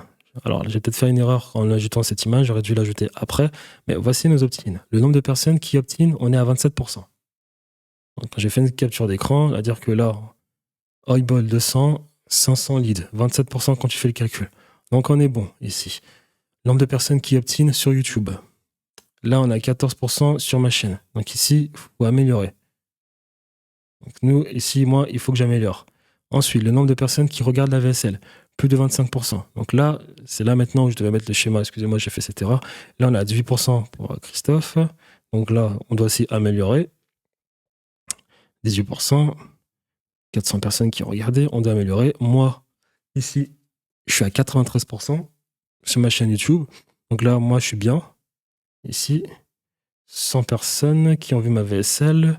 L'air est de 93%. Donc moi, ici, je suis bien. Là, je suis à 25%. Alors ici, c'est pour ma chaîne, c'est à travers ma chaîne YouTube. Ici, c'est à travers mon funnel pour les mecs du photovoltaïque. Là, je suis à 25%, donc on est bien. Voilà. On peut toujours mieux faire. 100%, ça c'est pour la troisième VSL. Cette VSL, elle doit être au moins à 70%. Il faut que les personnes regardent ces vidéos. Normalement, elles regardent ces vidéos parce que lorsqu'elles réservent un appel, elles tombent sur cette VSL. Donc cette VSL, elle a 100%. C'est la VSL où on leur dit justement, vous devez être présent lors de l'appel, vous devez regarder le maximum de vidéos que possible, et j'en passe. Donc là, 100%. Ça, 100%, elle a été jouée 27 fois. Moi, 77%. Ici, 23 fois. Ah. On est sur Wistia. C'est des captures d'écran de Wistia. On a aussi YouTube, on a aussi Vimeo. On fait des tests, excusez-moi. Le nombre de personnes qui réservent un call, 37%. La question doit être à plus de 25%, nous on a 37%. Donc on fait toujours plein de tests. On a 80 funnels, je vous avais déjà montré cette photo. On a près de 80 funnels où on fait des tests. Mais là, j'ai mis des screens. Par exemple, pour Christophe, ici, il est à 35%. Il a 179 rendez-vous qui ont été bookés en publicité. Moi, je suis à combien? Là, c'est Thierry. Moi, j'en ai 193, 37%. Ça, c'est sur un des funnels qu'on utilise, parce qu'on en a plein, je répète. Ensuite, le nombre de personnes qui répondent à votre phase de nurturing, plus de 25%. Donc, on n'oublie pas, pour les automatisations, nous, on utilise Zapier lorsqu'on fait de la génération de leads en publicité. N'oublie pas ce qu'on a dit. Pour nos automatisations, on fait là, la personne remplit un formulaire. Dès qu'on a les informations, on l'envoie dans le CRM. Il y a 2 séquences qui vont être enclenchées au niveau du CRM pour être envoyées à la personne. Après, les informations qu'on a récupérées depuis Facebook, on les met dans des sales trackers pour avoir notre data qu'on analyse en interne. Ensuite, une notification est envoyée dans l'équipe en interne pour qu'on puisse d'ailleurs du coup attendre 5 minutes avant d'appeler la personne. Et ensuite, on a l'information qui va être remplie dans un tracker pour le setting, afin qu'on puisse bien travailler en setting. Ça, on n'oublie pas. Donc, pour la génération de leads qualifiés, alors ça, c'est pour Facebook. Hein, ça, c'est le funnel qu'on utilise pour Zapier, pour la génération de leads sur Facebook. Maintenant, pour les rendez-vous qualifiés, on a une autre automatisation, c'est-à-dire que lorsque là, c'est la personne ici a juste mis ses informations dans un formulaire instantané. Là, la personne, par contre, elle réserve un appel. Donc, qu'est-ce qui se passe? On a un webhook sur le CRM pour nous alerter qu'il y a un appel qui a été réservé. Donc le sales tracker, là, il va être encore rempli avec les informations supplémentaires. Là, c'est toujours des sales trackers. Là, c'est lookup, c'est-à-dire qu'il va chercher la case où il y avait les informations de la personne. Hein. On va mettre la bonne date et l'heure, hein, et j'en passe. Il cherche les informations dans un autre tracker. Il va remplir il va compléter les informations dans un tracker. On lui envoie maintenant l'automatisation depuis le CRM de l'automatisation qu'on envoie lorsqu'il réserve un appel. On reçoit une notification dans Discord. Et là, ici, c'est les sheets du tracker de setting, hein, pour qu'on puisse bien opérer en setting et faire bien le travail en setting. Donc là, comme je le disais, ça, c'est le tracker, c'est notre premier tracker où on a toute notre data. Donc là, on a les questions auxquelles ils ont répondu. Ça, c'est les questions du coup de Facebook. Hein. Facebook, vous voyez là, il y a écrit Facebook ici. Les questions de Facebook. Hein. Donc ça, si vous voyez ici, c'est là que les informations de Facebook arrivent. Là, ici, ce que vous voyez, le sheet ici, c'est lorsque la personne réserve un appel, les informations elles vont être mises, ici. Et là, c'est le tracker du coup de setting, hein, où on a les informations de la personne ici. Hein, pour que nous, d'ailleurs, on puisse opérer. Je vous avais déjà, du coup, montré le tracker. Je vous le remontre. Il n'y a aucun problème ici. Donc là, à ce niveau-là, sales call, on a toutes ces cases qui vont être remplies pour qu'on ait leurs informations. En lead, ici, on a ces cases qui vont être remplies suite au fait qu'elles mettent leurs informations dans le formulaire Facebook, ici. Et là, après, on a le setting, on a le tracker de setting, ici. Je vous l'ai déjà expliqué plus tôt en vidéo, mais on peut le refaire. On a ici 1, 2, 3, 4, 5, 6 sheets. D'accord? Là, c'est quand on a un nouveau lead. Là, c'est quand on doit le recontacter parce que dans les 5 minutes qui suivent, il n'a pas réservé un appel. Et quand on a essayé de l'appeler, on ne l'a pas décroché. Donc, du coup, on le met dans cette opportunité afin que durant 11 jours, on essaie de le recontacter. Là, le troisième, lorsqu'il réserve un appel ici, on a ces informations-là. Là, ici, c'est qu'on doit faire l'appel de confirmation dans les 5 minutes qui suivent parce qu'il a réservé un appel. Et nous, on doit bien confirmer que ce n'est pas un vacataire. Là, on se souvient, c'est les rappels d'appel que l'on doit effectuer avec le lead avant du coup son appel avec le closer. On en fait 3, c'est-à-dire on en fait 5 minutes avant. Alors, en équipe, nous, on n'arrête pas de faire des tests. Mais pour l'instant, ce qui fonctionne bien, nous, c'est 5 minutes avant, 15 minutes avant, 30 minutes avant. Il faudrait que je confirme si c'est 30 minutes ou 2 heures avant. On n'arrête pas de tester. Et là, la dernière case, c'est pour les personnes qui n'étaient pas présentes au moment de l'appel de vente. Donc, si on se souvient, je vous remonte ici, j'ai mis le nom, le numéro de téléphone, le pipeline dans lequel se situe la personne, le type d'appel, stratégique découverte, l'opportunité dans laquelle elle se retrouve. Donc, si on se souvient, il y a un nouveau lead, à trier, archivé, pas qualifié, qualifié intéressé, rappelé mais pas intéressé, appel réservé, appel confirmé, rappel d'appel effectué, appel annulé, appel pas qualifié, pas présent lors de l'appel, appel reprogrammé, en phase de réflexion, veut travailler avec nous pour plus tard, deal closé, deal perdu, a déposé l'argent sur le compte bancaire ou sur le Stripe. Donc là, ici, on sait exactement dans quelle phase il est. Là, on a le nom du setter qui va s'occuper de refaire le rappel d'appel. Là, si le rappel a été fait, si on a appelé que la personne est décrochée ou pas, on coche la case. On a l'email de la personne. Si deuxième appel nécessaire dans les 20 minutes plus tard, on coche la case si ça a été fait.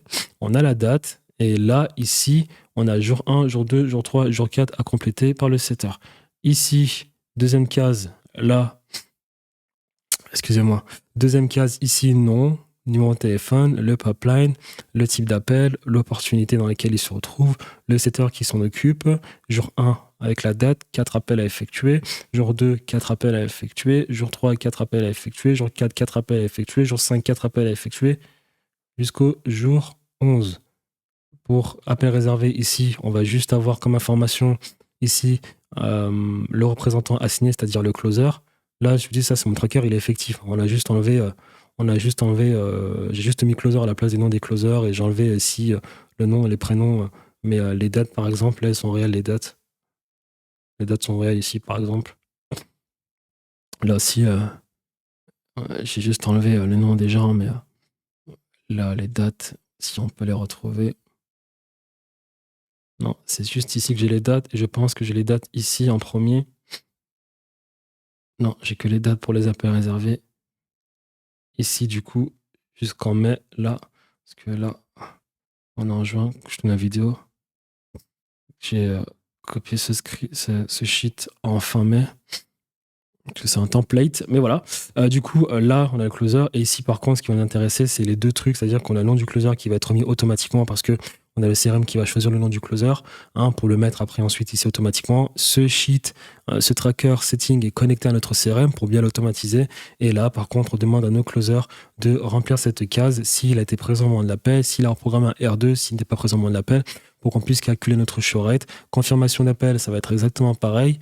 On est toujours sur ici. Alors, ça c'est confirmation d'appel. Ok, confirmation d'appel. Alors, il y a une petite erreur ici que j'ai fait. C'est plutôt reminder call. Donc, j'ai dû faire un doublon. Mais confirmation d'appel, c'est exactement comme par exemple follow-up. C'est-à-dire qu'il y a jour 1, jour 2, jour 3. On s'arrête à jour 4. Mais c'est pas fermé, c'est-à-dire que parce qu'il y a des personnes souvent qui peuvent réserver le lundi et qui réservent un appel le lundi pour un rendez-vous le mardi, ou personnes qui réservent un appel le lundi pour du coup s'entretenir avec nous le jeudi. Donc le setter ne va pas forcément remplir toutes les cases, mais on a mis jusqu'au jour 11 pour que voilà du coup après on a mis jusqu'au jour 11, comme ça on a toutes les cases, mais après c'est au setter de remplir les cases. Mais c'est pour la confirmation call, c'est exactement comme follow-up triage, c'est-à-dire qu'on va mettre ici jour 1 jusqu'au jour 11 avec les cases appel 1, appel 2, appel 3, appel 4 dans la journée. Et on rappelle encore que pour les confirmation calls, nous on fait 4 appels à la journée le jour où la personne réserve un appel, et pour les jours qui suivent jusqu'au jour du rendez-vous, c'est un appel par jour, et si on n'a pas une personne qui a décroché, on annule l'appel. Reminder call, là par contre, Ici, ce qui va être important, c'est ici le setter assigné pour s'occuper de faire le rappel d'appel. Et ensuite, s'il y a un appel qui a été fait 2 heures, il coche, il met son nom. S'il y a un appel qui a été fait 1 heure avant, il coche, il met son nom. S'il y a un appel qui a été fait 30 minutes avant, il coche, il met son nom, 15 minutes, 5 minutes, et j'en passe. Le tracker, je vous le passe. Vous avez juste à télécharger le lien. Et nos choses, c'est exactement pareil. Jour 1, jour 2, jusqu'à jour 11. Voilà. Le CRM, c'est ce que j'utilise pour les automatisations. Ça, j'en ai déjà parlé. Ça, j'ai déjà dit ici, je l'ai expliqué, je le redis, il n'y a aucun problème. On a plein de calendriers et on utilise principalement le calendrier appel stratégique pour lorsqu'on fait de la publicité. On utilise le calendrier appel découverte lorsque je crée du contenu sur YouTube ou pour le Funnel en organique. Le calendrier en appel découverte. Pourquoi? Parce que c'est dans l'appel découverte qu'on va pouvoir qualifier la personne et savoir si la personne, du coup, peut travailler avec nous. Si on a besoin de davantage qualifier la personne, on rebook un appel découverte, on reprogramme un appel découverte. Une fois qu'on sait que la personne est qualifiée, à ce moment-là, on change de calendrier, on book un appel stratégique avec un closer. Voilà, aussi simple que ça. Il y a un calendrier appel de tri. Si nos setters ont besoin de programmer un appel, s'ils se sont mis d'accord avec un lead qui aura du coup juste mis cette information, mais qui n'aura pas réservé un appel de lui-même, si on a un closer, un setter qui essaie d'appeler cette personne et que la personne dit rappelez-moi plus tard, eh bien du coup j'ai mis un calendrier à leur disposition, appel de tri, où la personne peut mettre du coup l'heure du rendez-vous et j'en passe pour que le lead reçoive une notification, le setter reçoit sa notification et que personne n'oublie l'heure d'appel. On a aussi des calendriers appel coaching, appel d'assistance. Ça, c'est pour nos clients. Et on se souvient de ce que j'avais dit ici, pour avoir de bonnes automatisations, un bon CRM effectif, nous, on a ces opportunités où on a le lead qui avance petit à petit. Donc ça, je répète, ça c'est le nouveau lead, ça c'est lorsqu'il faut le rappeler dans les 5 minutes qui suivent et le rappeler durant 11 jours jusqu'à ce qu'on puisse le qualifier. Là, c'est archivé, là, c'est pas qualifié, là, c'est qualifié et intéressé, mais qui n'a pas forcément réservé un appel. C'est-à-dire que là, on l'a appelé, il a été qualifié et intéressé. Maintenant, il faut qu'il réserve un appel. Il a été appelé, mais il n'est pas intéressé. C'est-à-dire qu'il a été appelé les 5 minutes qui suivent, mais n'a pas été intéressé. Là, il réserve un appel. L'appel a été confirmé. Le rappel d'appel a été effectué. L'appel a été annulé. L'appel n'est pas qualifié. Il n'est pas présent lors de l'appel. L'appel a été reprogrammé. En cours de réflexion. On travaille ensemble plus tard. Appel closé. Appel échoué. Il a déposé l'argent sur le compte. Le setter a estimé que c'était un troll. Et ça, c'est les vieux leads. Ça, c'est ce qu'on utilise pour avancer, pour faire avancer le lead dans notre funnel. C'est des opportunités qui sont dans notre CRM. Ici, donc ça, c'est une capture de mon CRM. Vous allez voir ici, il y a un nouveau lead, il y a follow-up, il y a lead archivé, il n'y a pas qualifié, et j'en passe. Et là, vous n'avez plus lead. Je sais pas, on a peut-être 1000, 2000 leads ici là, à traiter. On les traite tous les jours. C'est beaucoup de travail. Mais voilà, donc on n'oublie pas le parcours du client où toutes les cases doivent être cochées. Tout ce que je vous ai montré ici, c'est pour avoir un parcours du client bien effectif et vous cochez case par case ici et vous n'oubliez pas les questions auxquelles la personne doit effectivement bien répondre, nos questions ici. Notre système d'acquisition doit être capable de répondre à chacune des questions, à chacune des objections que peut avoir un prospect. Ces questions ici. Et en plus de ça, notre système d'acquisition doit avoir une sorte de checkpoint, d'avoir des mécanismes afin qu'on soit capable de valider chaque état dans lequel se retrouve un lead. N'est-ce pas? Je reviens.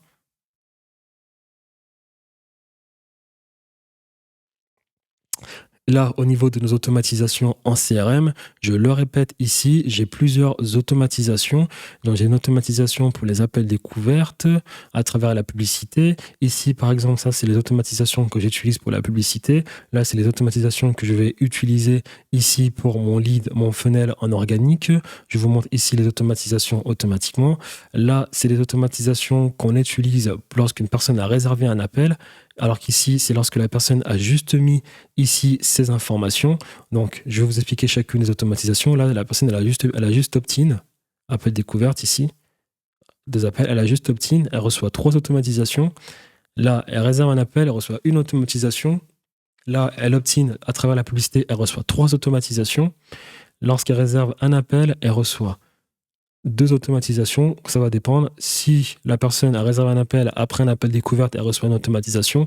Si elle a réservé un appel après avoir vu une publicité, elle reçoit une automatisation. Donc ici, je vous montre chacune des automatisations à nouveau, même si je l'ai déjà fait. Je le fais volontiers, bien évidemment. Alors, première automatisation, là, c'est l'automatisation pour la publicité. Lorsque la personne, du coup, a rempli le formulaire instantané sur Facebook. On se rappelle que c'est...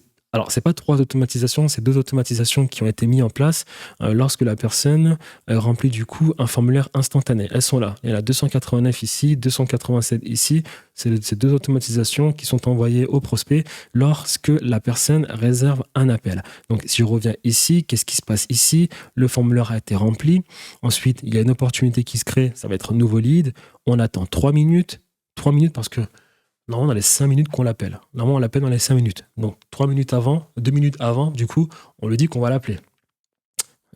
On envoie une automatisation en SMS, en email pour lui dire qu'on va l'appeler. Ne vous inquiétez pas, la personne ouvre l'email, je vais vous montrer.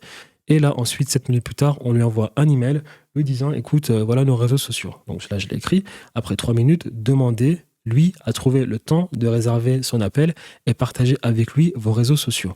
Donc ensuite, voilà la deuxième automatisation. Donc là, on attend 7 minutes et on lui envoie une vidéo VSL très courte. Pas les vidéos longues que je suis en train de faire, très courtes. On lui dit, tiens, regarde ces vidéos, elle peut peut-être t'aider. Si le prospect réserve un appel, donc on se rappelle ce que j'ai dit, si une personne réserve un appel directement avoir vu nos vidéos, elle reçoit une automatisation. Si elle réserve un appel après qu'on se soit entretenu avec elle, elle reçoit aussi une automatisation. C'est exactement la même, il y a juste 2-3 mots qui vont changer à l'intérieur. Je ne sais pas si vous voyez bien, mais en gros, qu'est-ce qui va se passer? On a le nom de la personne qui va être envoyé sur notre compte Facebook, dans nos audiences lookalike. Ensuite, il y a un setter qui va être assigné, un closer qui va être assigné. Il reçoit une automatisation, un instantané pour recevoir son lien de confirmation Zoom. 24 plus tard, il reçoit une vidéo qu'on l'encourage à regarder pour regarder du coup le maximum de vidéos sur notre chaîne. C'est une VSL en gros. 12 heures plus tard, il reçoit un case study si nécessaire. 6 heures plus tard, on lui dit que votre rendez-vous, 6 heures avant du coup l'appel, on lui dit que votre rendez-vous est dans 6 heures. 2 heures avant, votre rendez-vous est dans 6 heures. 15 minutes avant, votre rendez-vous est dans 15 minutes. 5 minutes avant, votre rendez-vous est dans 5 minutes. Et le closer appelle aussi en même temps quand il reçoit son automatisation 5 minutes avant. Donc là, je l'ai écrit. Dès qu'il réserve un appel, un setter l'appelle dans les 5 minutes pour confirmer sa réservation et envoie un email 2 minutes plus tard pour l'inviter à regarder une autre vidéo. Ensuite, un email, un SMS et éventuellement un message WhatsApp sont envoyés 1 jour, 2 heures, 15 minutes et 5 minutes avant l'appel avec le lien Zoom pour lui rappeler son heure de rendez-vous. Donc ça peut paraître touffu comme ça, mais je vais le répéter très simplement. Il réserve un appel, il réserve un appel. Dans les 5 minutes qui suivent, le setter l'appelle pour bien confirmer l'appel.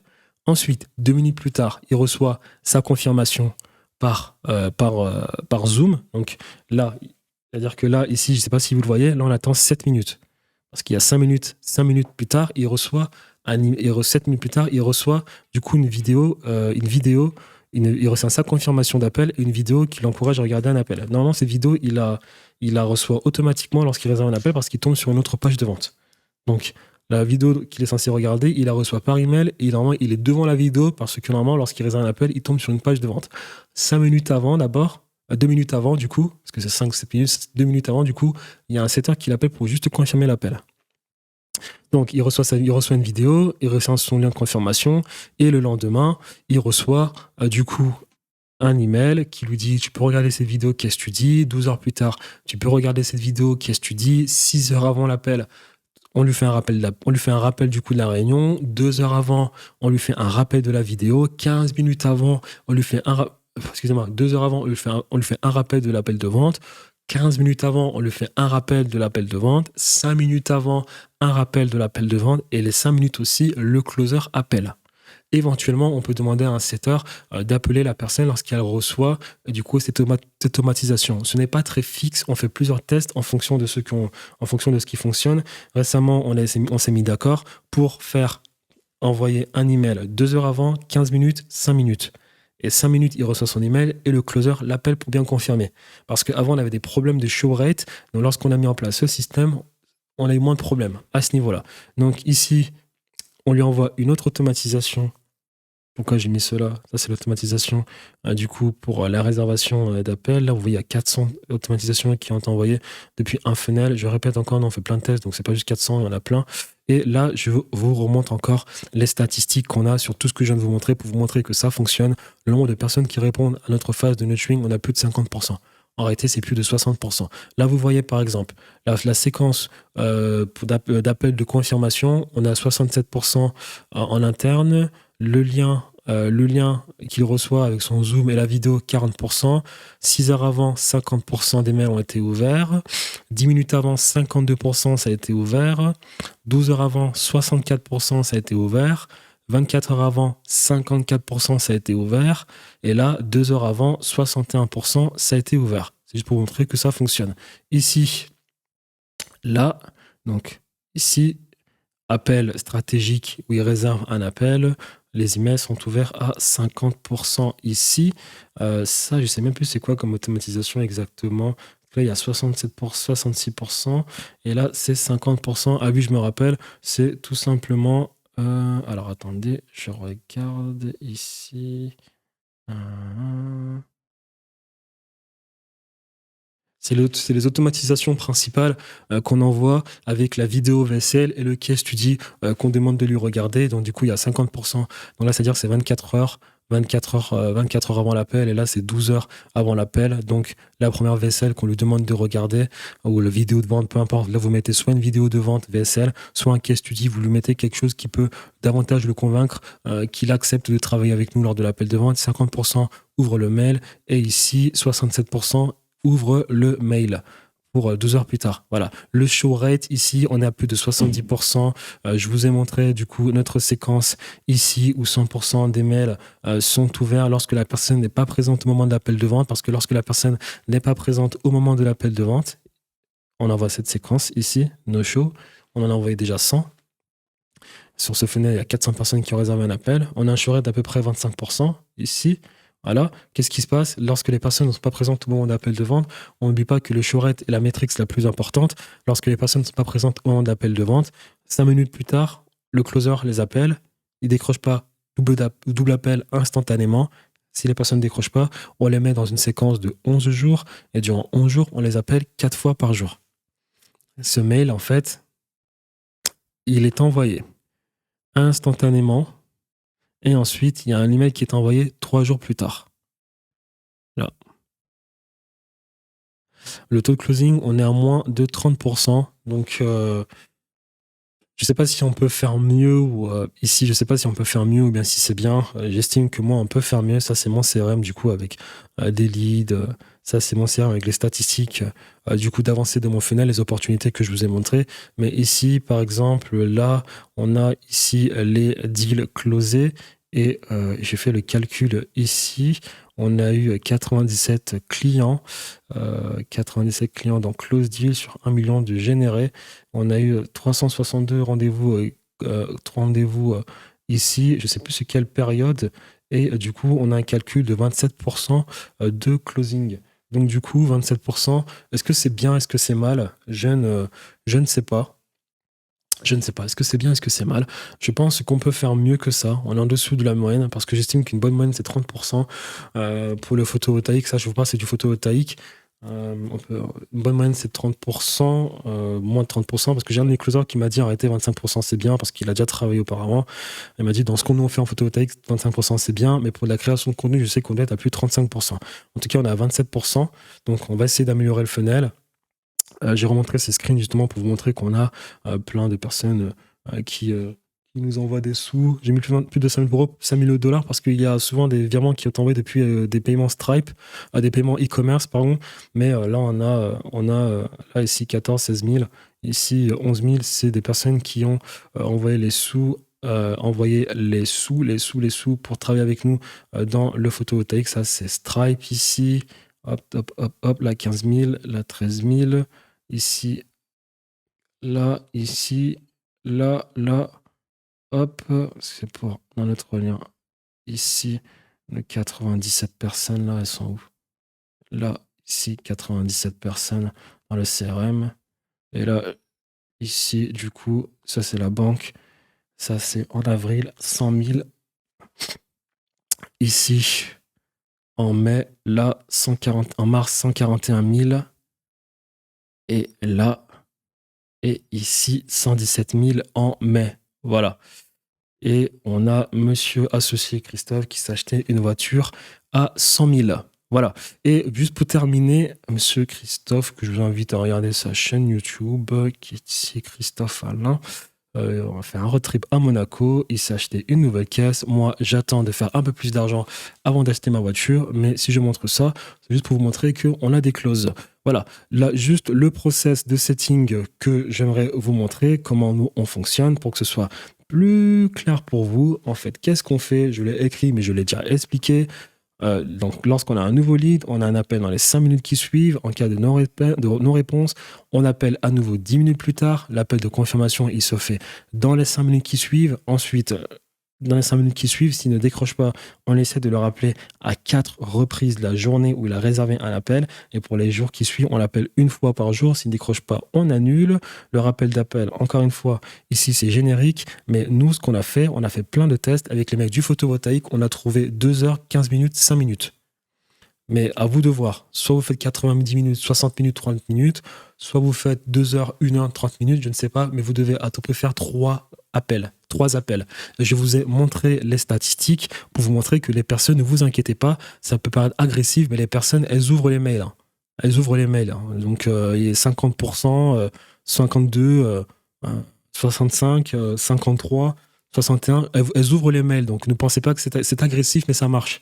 D'accord? Et les no-show, comme je l'aurais dit, double appel 5 minutes après l'appel Zoom, enclenché. Si la personne n'est pas là, on attend, on fait un double appel instantanément. Si ça ne marche pas, on demande au setter de rappeler cette personne 4 fois par jour durant 11 jours. Je vous envoie ce lien ici. Je vous l'envoie. Je vous envoie. Il est à disposition en description de la vidéo avec le fichier ci que j'ai fait pour vous et vos petits yeux. Et on va terminer avec le tracking de settings, je vous l'ai envoyé. Et on va terminer, voilà, avec le closing, parce que pour l'éducation du prospect, c'est terminé. Vous savez exactement ce que je fais. Ça a l'air de fonctionner pour moi. Essayez d'en tirer les meilleurs, essayez de tirer le meilleur de tout ce que je vous ai montré de mon système d'acquisition. Dernière partie du système d'acquisition, on a généré de l'attention, on a bien capturer cette attention, capturer le numéro de téléphone, l'adresse email, le numéro de téléphone de nos personnes, de nos eyeballs pour les transformer en lead. On a bien fait le travail pour transformer un eyeballs en lead froid, un lead froid en lead tiède, en lead chaud, un lead chaud en lead qualifié avec le parcours du client high ticket. Maintenant, il est temps de transformer notre cher lead qualifié, ça c'est le parcours du client à étiquette, on n'oublie pas. Donc le eyeballs ici, on a réussi à le faire rentrer dans notre système, c'est devenu un lead tiède, hop, il a répondu à toutes nos cases, il a coché toutes nos cases, ensuite c'est devenu un lead tiède, c'est devenu un lead chaud, qualifié, donc il a du budget, il est décisionnaire, et là il s'entretient en appel avec nous, et du coup il faut le closer. Cette partie sera très simple. C'est la dernière partie du système d'acquisition, le closing. Je vais plutôt vous partager une vidéo de 30 minutes dans le fichier que vous pouvez récupérer en description de cette vidéo. D'accord? C'est une personne qui intervient, c'est un des closers avec qui je travaille. Il s'appelle Jad, il est très jeune, il a fait plus de 2,5 millions de dollars en closing. C'est un Canadien qui a de très bonnes techniques de closing. Donc je vous laisserai regarder sa vidéo. Moi, malheureusement, je ne close pas vraiment de la même manière que lui, car quand j'étais étudiant à Lyon, je faisais un peu des centres d'appel et je travaillais pour la Sofres, c'est-à-dire qu'on faisait des sortes de sondages auprès de grands directeurs de sociétés françaises. Et du coup, on se faisait former par certaines personnes. Donc du coup, moi, j'ai appris à faire de la vente un peu agressive. Et dans ce business, lorsque vous créez beaucoup de contenu, lorsque vous avez un bon système d'acquisition, vous n'êtes pas obligé de faire de la vente super agressive. La vente de nos jours est très émotionnelle. La vente de nos jours, elle fonctionne parfaitement lorsque vous avez un bon funnel, lorsque vous avez bien éduqué vos clients, lorsque vous avez une personal brand. Et du coup, en réalité, la vente, c'est juste quelques formalités.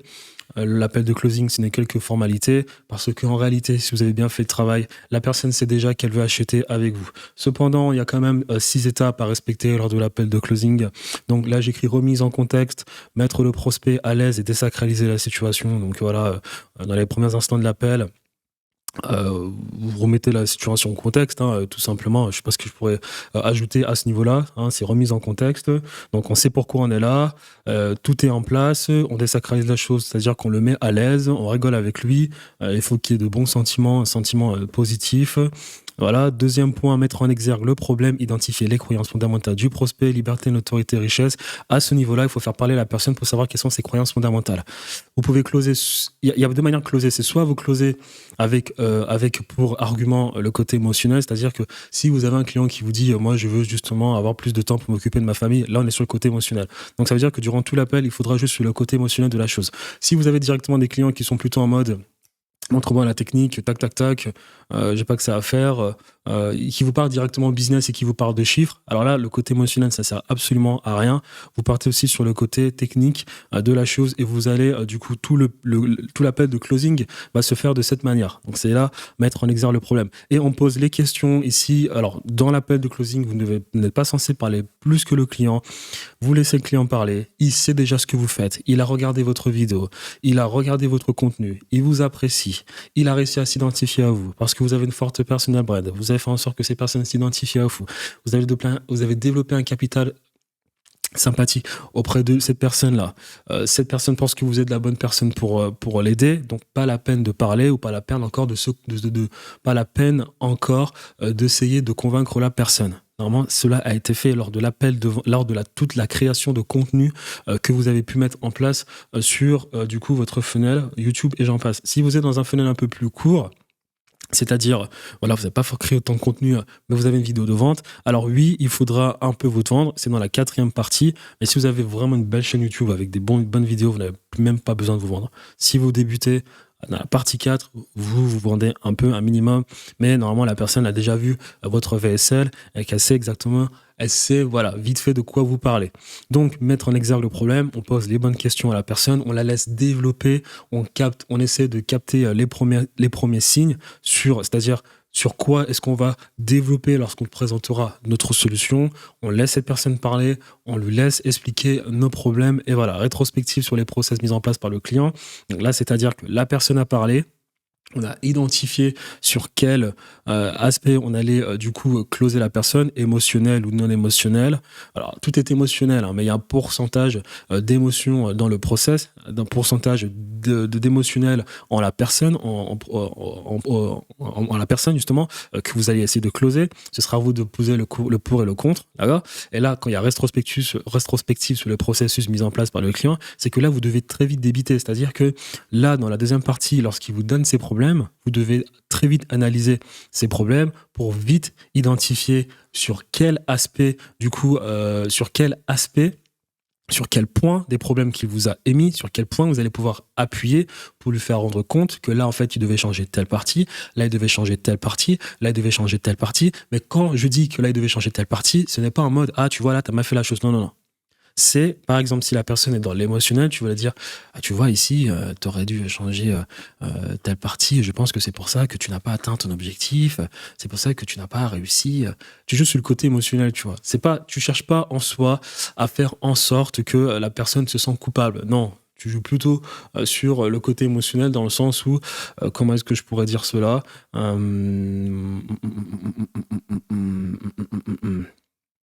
Comment est-ce que je pourrais dire cela? Tu joues plutôt sur le côté émotionnel en disant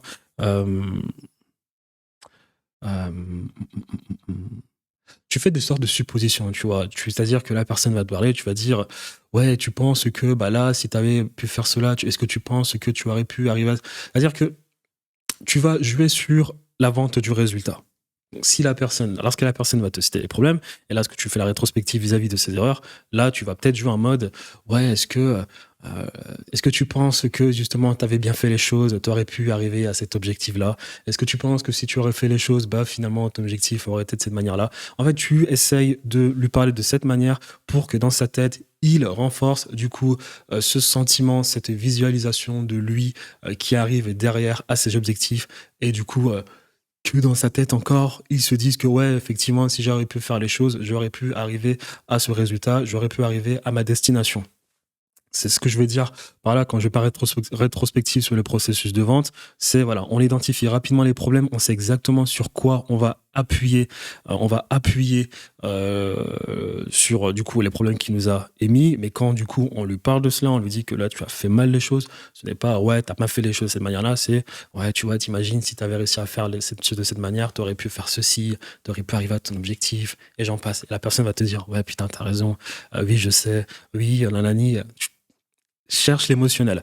Le point 4, mise en valeur de la méthode. Donc, à ce niveau-là, tu as réussi à déjà susciter l'émotion dans la partie 3. La partie 4, tout simplement, tu lui présentes ta solution. Tu appuies toujours sur les croyances fondamentales de la personne, si elle est dans l'émotionnel pour je ne sais quelle raison, ou bien si elle est directement je sais pas moi, c'est-à-dire, tu sais, t'as des clients qui ne parlent que de chiffres, qui ne parlent que de process, qui ne parlent que de business. Si cette personne est dans ce mood-là, à toi, du coup, justement, d'appuyer à ce niveau-là.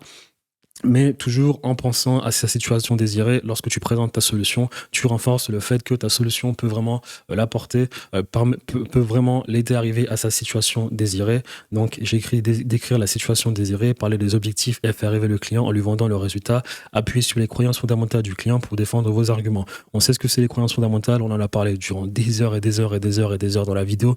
Lorsqu'on présente notre méthode, on ne présente pas notre méthode pour la présenter, on présente notre méthode toujours de telle sorte que la personne puisse se visualiser dans sa tête avec notre méthode mise en place dans son business, qu'elle puisse visualiser dans sa tête du coup cette situation où du coup elle est vraiment elle se voit vraiment là où elle souhaite être quoi. Donc on présente notre solution toujours avec ce petit côté émotionnel. Expliquer la méthode, donc communiquer sur les valeurs de votre produit en accompagnant toujours vos explications de croyances fondamentales du fondamental du prospect. Voilà, donc expliquer la méthode. Donc tu développes davantage à ce niveau-là. Je sais même pas si j'aurais dû mettre ce point-là. Je pense que ce point-là, en fait, j'aurais dû l'enlever, laisser en fait juste le point 4 et répondre aux objections et continuer de renforcer vos affirmations. Tu as les objections de la personne. T'as les objections de la personne elle s'exprime, elle va te dire oui, mais voilà, oui, mais. Et du coup, toi, tu réponds juste à ces objections en continuant d'appuyer sur la mise en valeur de ta méthode. Je répète encore une fois de plus, si vous êtes sur des questions de prix, c'est que tu pourrais peut-être continuer de faire davantage le travail dans ta création de contenu, de telle sorte que les personnes aient de moins en moins l'objection du prix en closing. Moi, là, ce que je suis en train de te faire, c'est un simple résumé, mais Jad va en profondeur durant 20 minutes sur tout ce que j'ai dit. Voilà. Il a closé pour plus de 2,5 millions et il a même closé des trucs à plus de 35 000 euros. Donc, il est pas mal. Donc, je vous encourage à regarder cette vidéo. Mais voilà, par exemple, après, il y a des trucs, on peut aller plus loin. Hein. Lorsque tu présentes le prix à la personne, tu fermes ta gueule, t'avances pas. Lorsque la personne te dit « Ok, je paye », tu ne t'avances plus, c'est fini, tu te tais, tu envoies le lien. Encore une fois, faut pas parler plus que la personne, d'accord ? Cet appel de closing n'est pas censé être un appel où tu es censé encore te présenter du début, d'accord ? Tout ton processus d'éducation était censé le faire. On l'a dit, SMS, email, CRM, WhatsApp, vidéo de vente, case study, webinaire, training à forte valeur ajoutée, e-book, et j'en passe, setting. Normalement, c'était là qu'il fallait faire tout le travail pour que l'appel soit le plus chill possible. Moi, j'ai fait un petit résumé très rapide, mais Jad va vraiment en profondeur sur du coup ce que je viens de citer. Vous avez ici, on va vous partager ici le script de closing que nous on utilise. Il est là, le script de closing. Je vous le partage avec. Jad explique bien le script dans la vidéo de du coup 21 minutes. Voilà, et on rappelle encore une fois que à la fin de la phase d'éducation du prospect, votre prospect doit se retrouver dans ce mindset. Je l'ai dit il n'y a même pas 15 minutes et je le redis. Si ton prospect est dans ce mindset, c'est-à-dire qu'il veut vraiment travailler avec toi avant l'appel de vente va très bien se passer. D'accord ? Je répète, il y a des petits génies qui se pensent vraiment des génies sur Internet en disant que c'est les meilleurs closers du monde. Le but pour nous n'est pas d'être le meilleur closer du monde. Ça ne m'intéresse pas du tout d'être le meilleur closer du monde. D'accord ? Le but pour nous est d'avoir une forte personal brand. Lorsqu'on a une forte personal brand, lorsqu'on génère l'attention, lorsque les personnes nous font confiance, le setting, c'est facile, le closing, c'est facile, Tout le reste est facile. Si vous avez besoin d'avoir des techniques incroyables pour faire du closing, c'est que vous avez un gros problème pour capter l'attention, vous avez un gros problème pour susciter la confiance vis-à-vis de vos prospects dans le produit primaire, c'est-à-dire la création de contenu que vous faites. Vous avez un gros problème à ce niveau-là. Je l'ai déjà expliqué. Grant Cardone fait 200 millions à l'année, il a une équipe de vente qui est complètement nulle. Il fait tout le travail dans l'attention, il est viral, il fait des posts, il poste énormément. Regardez sa chaîne YouTube, il y a plus, je sais pas, 20 000 vidéos postées, il poste près de 5-6 fois par jour sur ses comptes Instagram et j'en passe. Il fait le travail, les personnes connaissent la personne. Donc, du coup, l'appel de vente est plus facile pour ses closers. Tu mets un closer qui est un 3 sur 10 dans le funnel de Grant Cardone, il peut closer. Si vous avez besoin d'être un closer extraordinaire, revoyez votre système. Et je le répète, n'écoutez pas les personnes qui vous disent d'avoir une petite audience ciblée et je ne sais quoi pour derrière avoir un business, je sais pas, limpide parce que du coup dans votre audience, il n'y a que les personnes que vous souhaitez transformer en clients. Pas les choses comme ça. On cherche anti-fragilité et on optimise notre branding et l'attention qu'on est capable de générer. Je le répète. Je me suis entretenu avec un Canadien, il fait plus de 500 000 € à l'année. Ses closers, c'est des vacataires. Parce que lui, en question, il fait tout le travail sur sa chaîne YouTube. Tout le temps. Tout le temps. Il poste des vidéos sur sa chaîne YouTube qui font plusieurs heures. Il poste sans arrêt. Donc, il fait du high ticket. Il vend des produits à 15 000 balles. Lors de l'appel de vente, ces closers, ils sont en vacances. Ayez cette mentalité-là. Quand vous commencez ce que vous faites là, lorsque vous commencez à vendre vos services sur Internet pour des B2B ou bien pour des B2C, lorsque vous voulez proposer des programmes d'accompagnement, de coaching, des formations, la capacité que vous, la principale qualité que vous devez développer en tant que businessman, en tant qu'entrepreneur, c'est votre capacité à générer de l'attention, pas vos scripts de vente, vos systèmes de EOD, vos systèmes d'opérationnel. Ça, c'est des commodités, c'est terminé ça. C'est terminé, je l'ai expliqué durant 20 heures. Je ne vais pas recommencer aujourd'hui, maintenant. J'ai expliqué durant 20 heures, c'est terminé. Vous devez avoir une personal brand forte. Vous devez avoir un capital sympathie, vous devez avoir une communauté puissante. Vous devez faire en sorte que des gens s'identifient à vous. Les gens doivent vous apprécier, des gens doivent se voir en vous. Que vous soyez timide, arrogant, gentil, peu importe. Si vous êtes timide, vous devez faire en sorte que les personnes timides s'identifient à vous. Si vous êtes arrogant, vous devez faire en sorte que les personnes arrogantes s'identifient à vous. Mais correctement.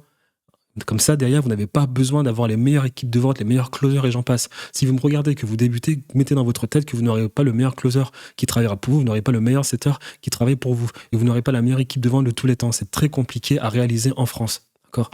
Donc derrière, pour être antifragile, vous devez avoir une personal brand très puissante pour du coup compléter les creux que vous aurez dans votre système opérationnel.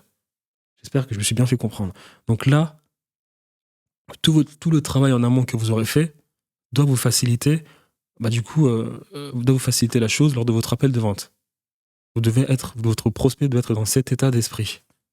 Et je le rappelle, soyez tellement bon dans l'explication de votre solution, soyez tellement bon dans les triggers émotionnels, l'importance de la liberté géographique, financière, temporelle. Faites un travail colossal avant l'appel de vente de telle sorte que vos closers n'ont plus grand chose à faire et que vous recevez carrément les DM de personnes vous demandant directement le lien Stripe. Moi, c'est une capture d'écran que j'ai reçue sur mon Instagram. Je reçois des personnes avec ma petite chaîne YouTube.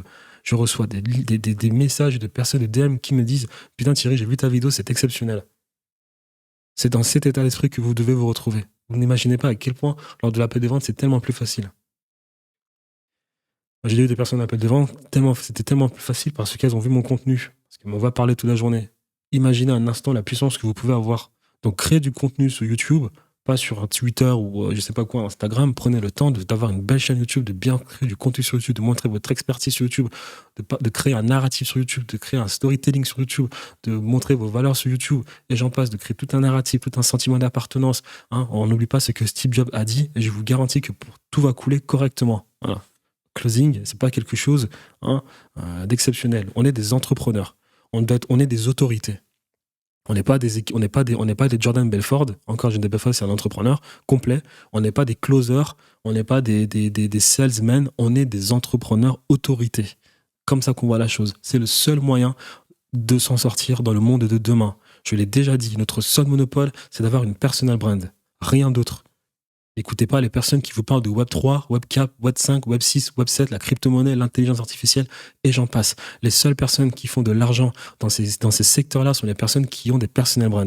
Je l'ai déjà expliqué. Les premiers qui seront sur le Web3 feront de l'argent, mais c'est à ce moment-là que la compétition est la plus accrue. Donc, lorsque vous aurez un gagnant, il prendra 99% des parts. Je vous ai donné l'exemple de Yumi Denzel, l'exemple de Apple. Pour que Apple devienne Apple, il faut que 1 million de personnes meurent à San Francisco. Pour que Amazon ait pu devenir Amazon, il a fallu que 1 million d'entreprises meurent. Yumi Denzel a fait exploser le dropshipping, il a détruit le business du dropshipping et a pris 99% des gains. Hormozy, qui est autant viral, la seule chose qui arrive, c'est que tout le monde veut se lancer dans le business, donc ça fait plus de compétition, les publicités deviennent chères. J'ai donné l'exemple de Iman Gadzhi qui a explosé. La seule chose qui arrive, c'est que tout le monde veut lancer des agences et ça fait leur travail, ça fait que tout le monde fait n'importe quoi et que derrière, les clients qui sont contactés par les agences sont de plus en plus réticents. C'est la loi du business. On ne l'oublie pas que lorsque on est les premiers sur une tendance, c'est à ce moment-là qu'on est le plus, on est le plus en compétition vis-à-vis des autres. Et il va rester, parmi les premiers, il va en rester un qui va prendre 99% des parts. Et les personnes qui vont suivre et faire de l'argent, ce seront les personal brands. Pas les autres qui arriveront plus tard, alors qu'il y en a un qui aura créé le monopole.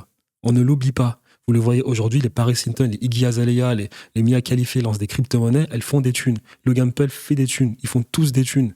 Les NFT, tu as les premières NFT qui sont arrivées, qui ont fait de l'argent. Le reste, elles ont tous disparu. Tu as 0,0001% d'NFT qui ont fait beaucoup d'argent. Le reste, toutes mortes. Et après, tu as toutes les personal brands qui sont arrivées, les Booba, les Donald Trump carrément, toutes les meufs qui font OnlyFans, ils sont tous arrivés, ils ont proposé des NFT, ils se sont en mis plein les poches. Hein, je répète, je vois Luc Belmar, qui est un entrepreneur qui crée aussi un narratif sur l'argent. Il fait des posts sur sa story Instagram qui te dit, qui est en train de te dire si tu as 50 000 euros, contacte-moi, je vais te présenter des crypto-monnaies. Qu'est-ce qui se passe? Il va te facturer 30 000 euros pour que tu passes la crypto-monnaie. Lui, la crypto-monnaie, il n'est pas obligé d'ailleurs d'investir, hein, parce que quand il a 100 personnes qui du coup le contactent, il fait facturer 30 000 euros à 100 personnes. Lui, dans ses poches, il y a 3 millions d'euros sans avoir pris un risque. Donc on ne l'oublie pas. Avec une personal brand, vous êtes antifragile à jamais. Vous avez un super pouvoir. Vous avez un super pouvoir lorsque vous avez des gens qui vous écoutent, peu importe la nouvelle tendance de demain. Et parce que vous avez un super pouvoir quand les gens vous écoutent, lorsque vous essayerez de leverage les nouvelles tendances parce que vous comprenez parfaitement le darwinisme vu que vous êtes de bons entrepreneurs, tout fonctionnera pour vous. Nous sommes des autorités, nous ne sommes pas des closers, nous ne sommes pas des setters, nous ne sommes pas des media buyers, nous ne sommes pas des marketeurs, nous ne sommes pas des mecs de l'opérationnel. Nous sommes des autorités et on fait tout pour être une autorité.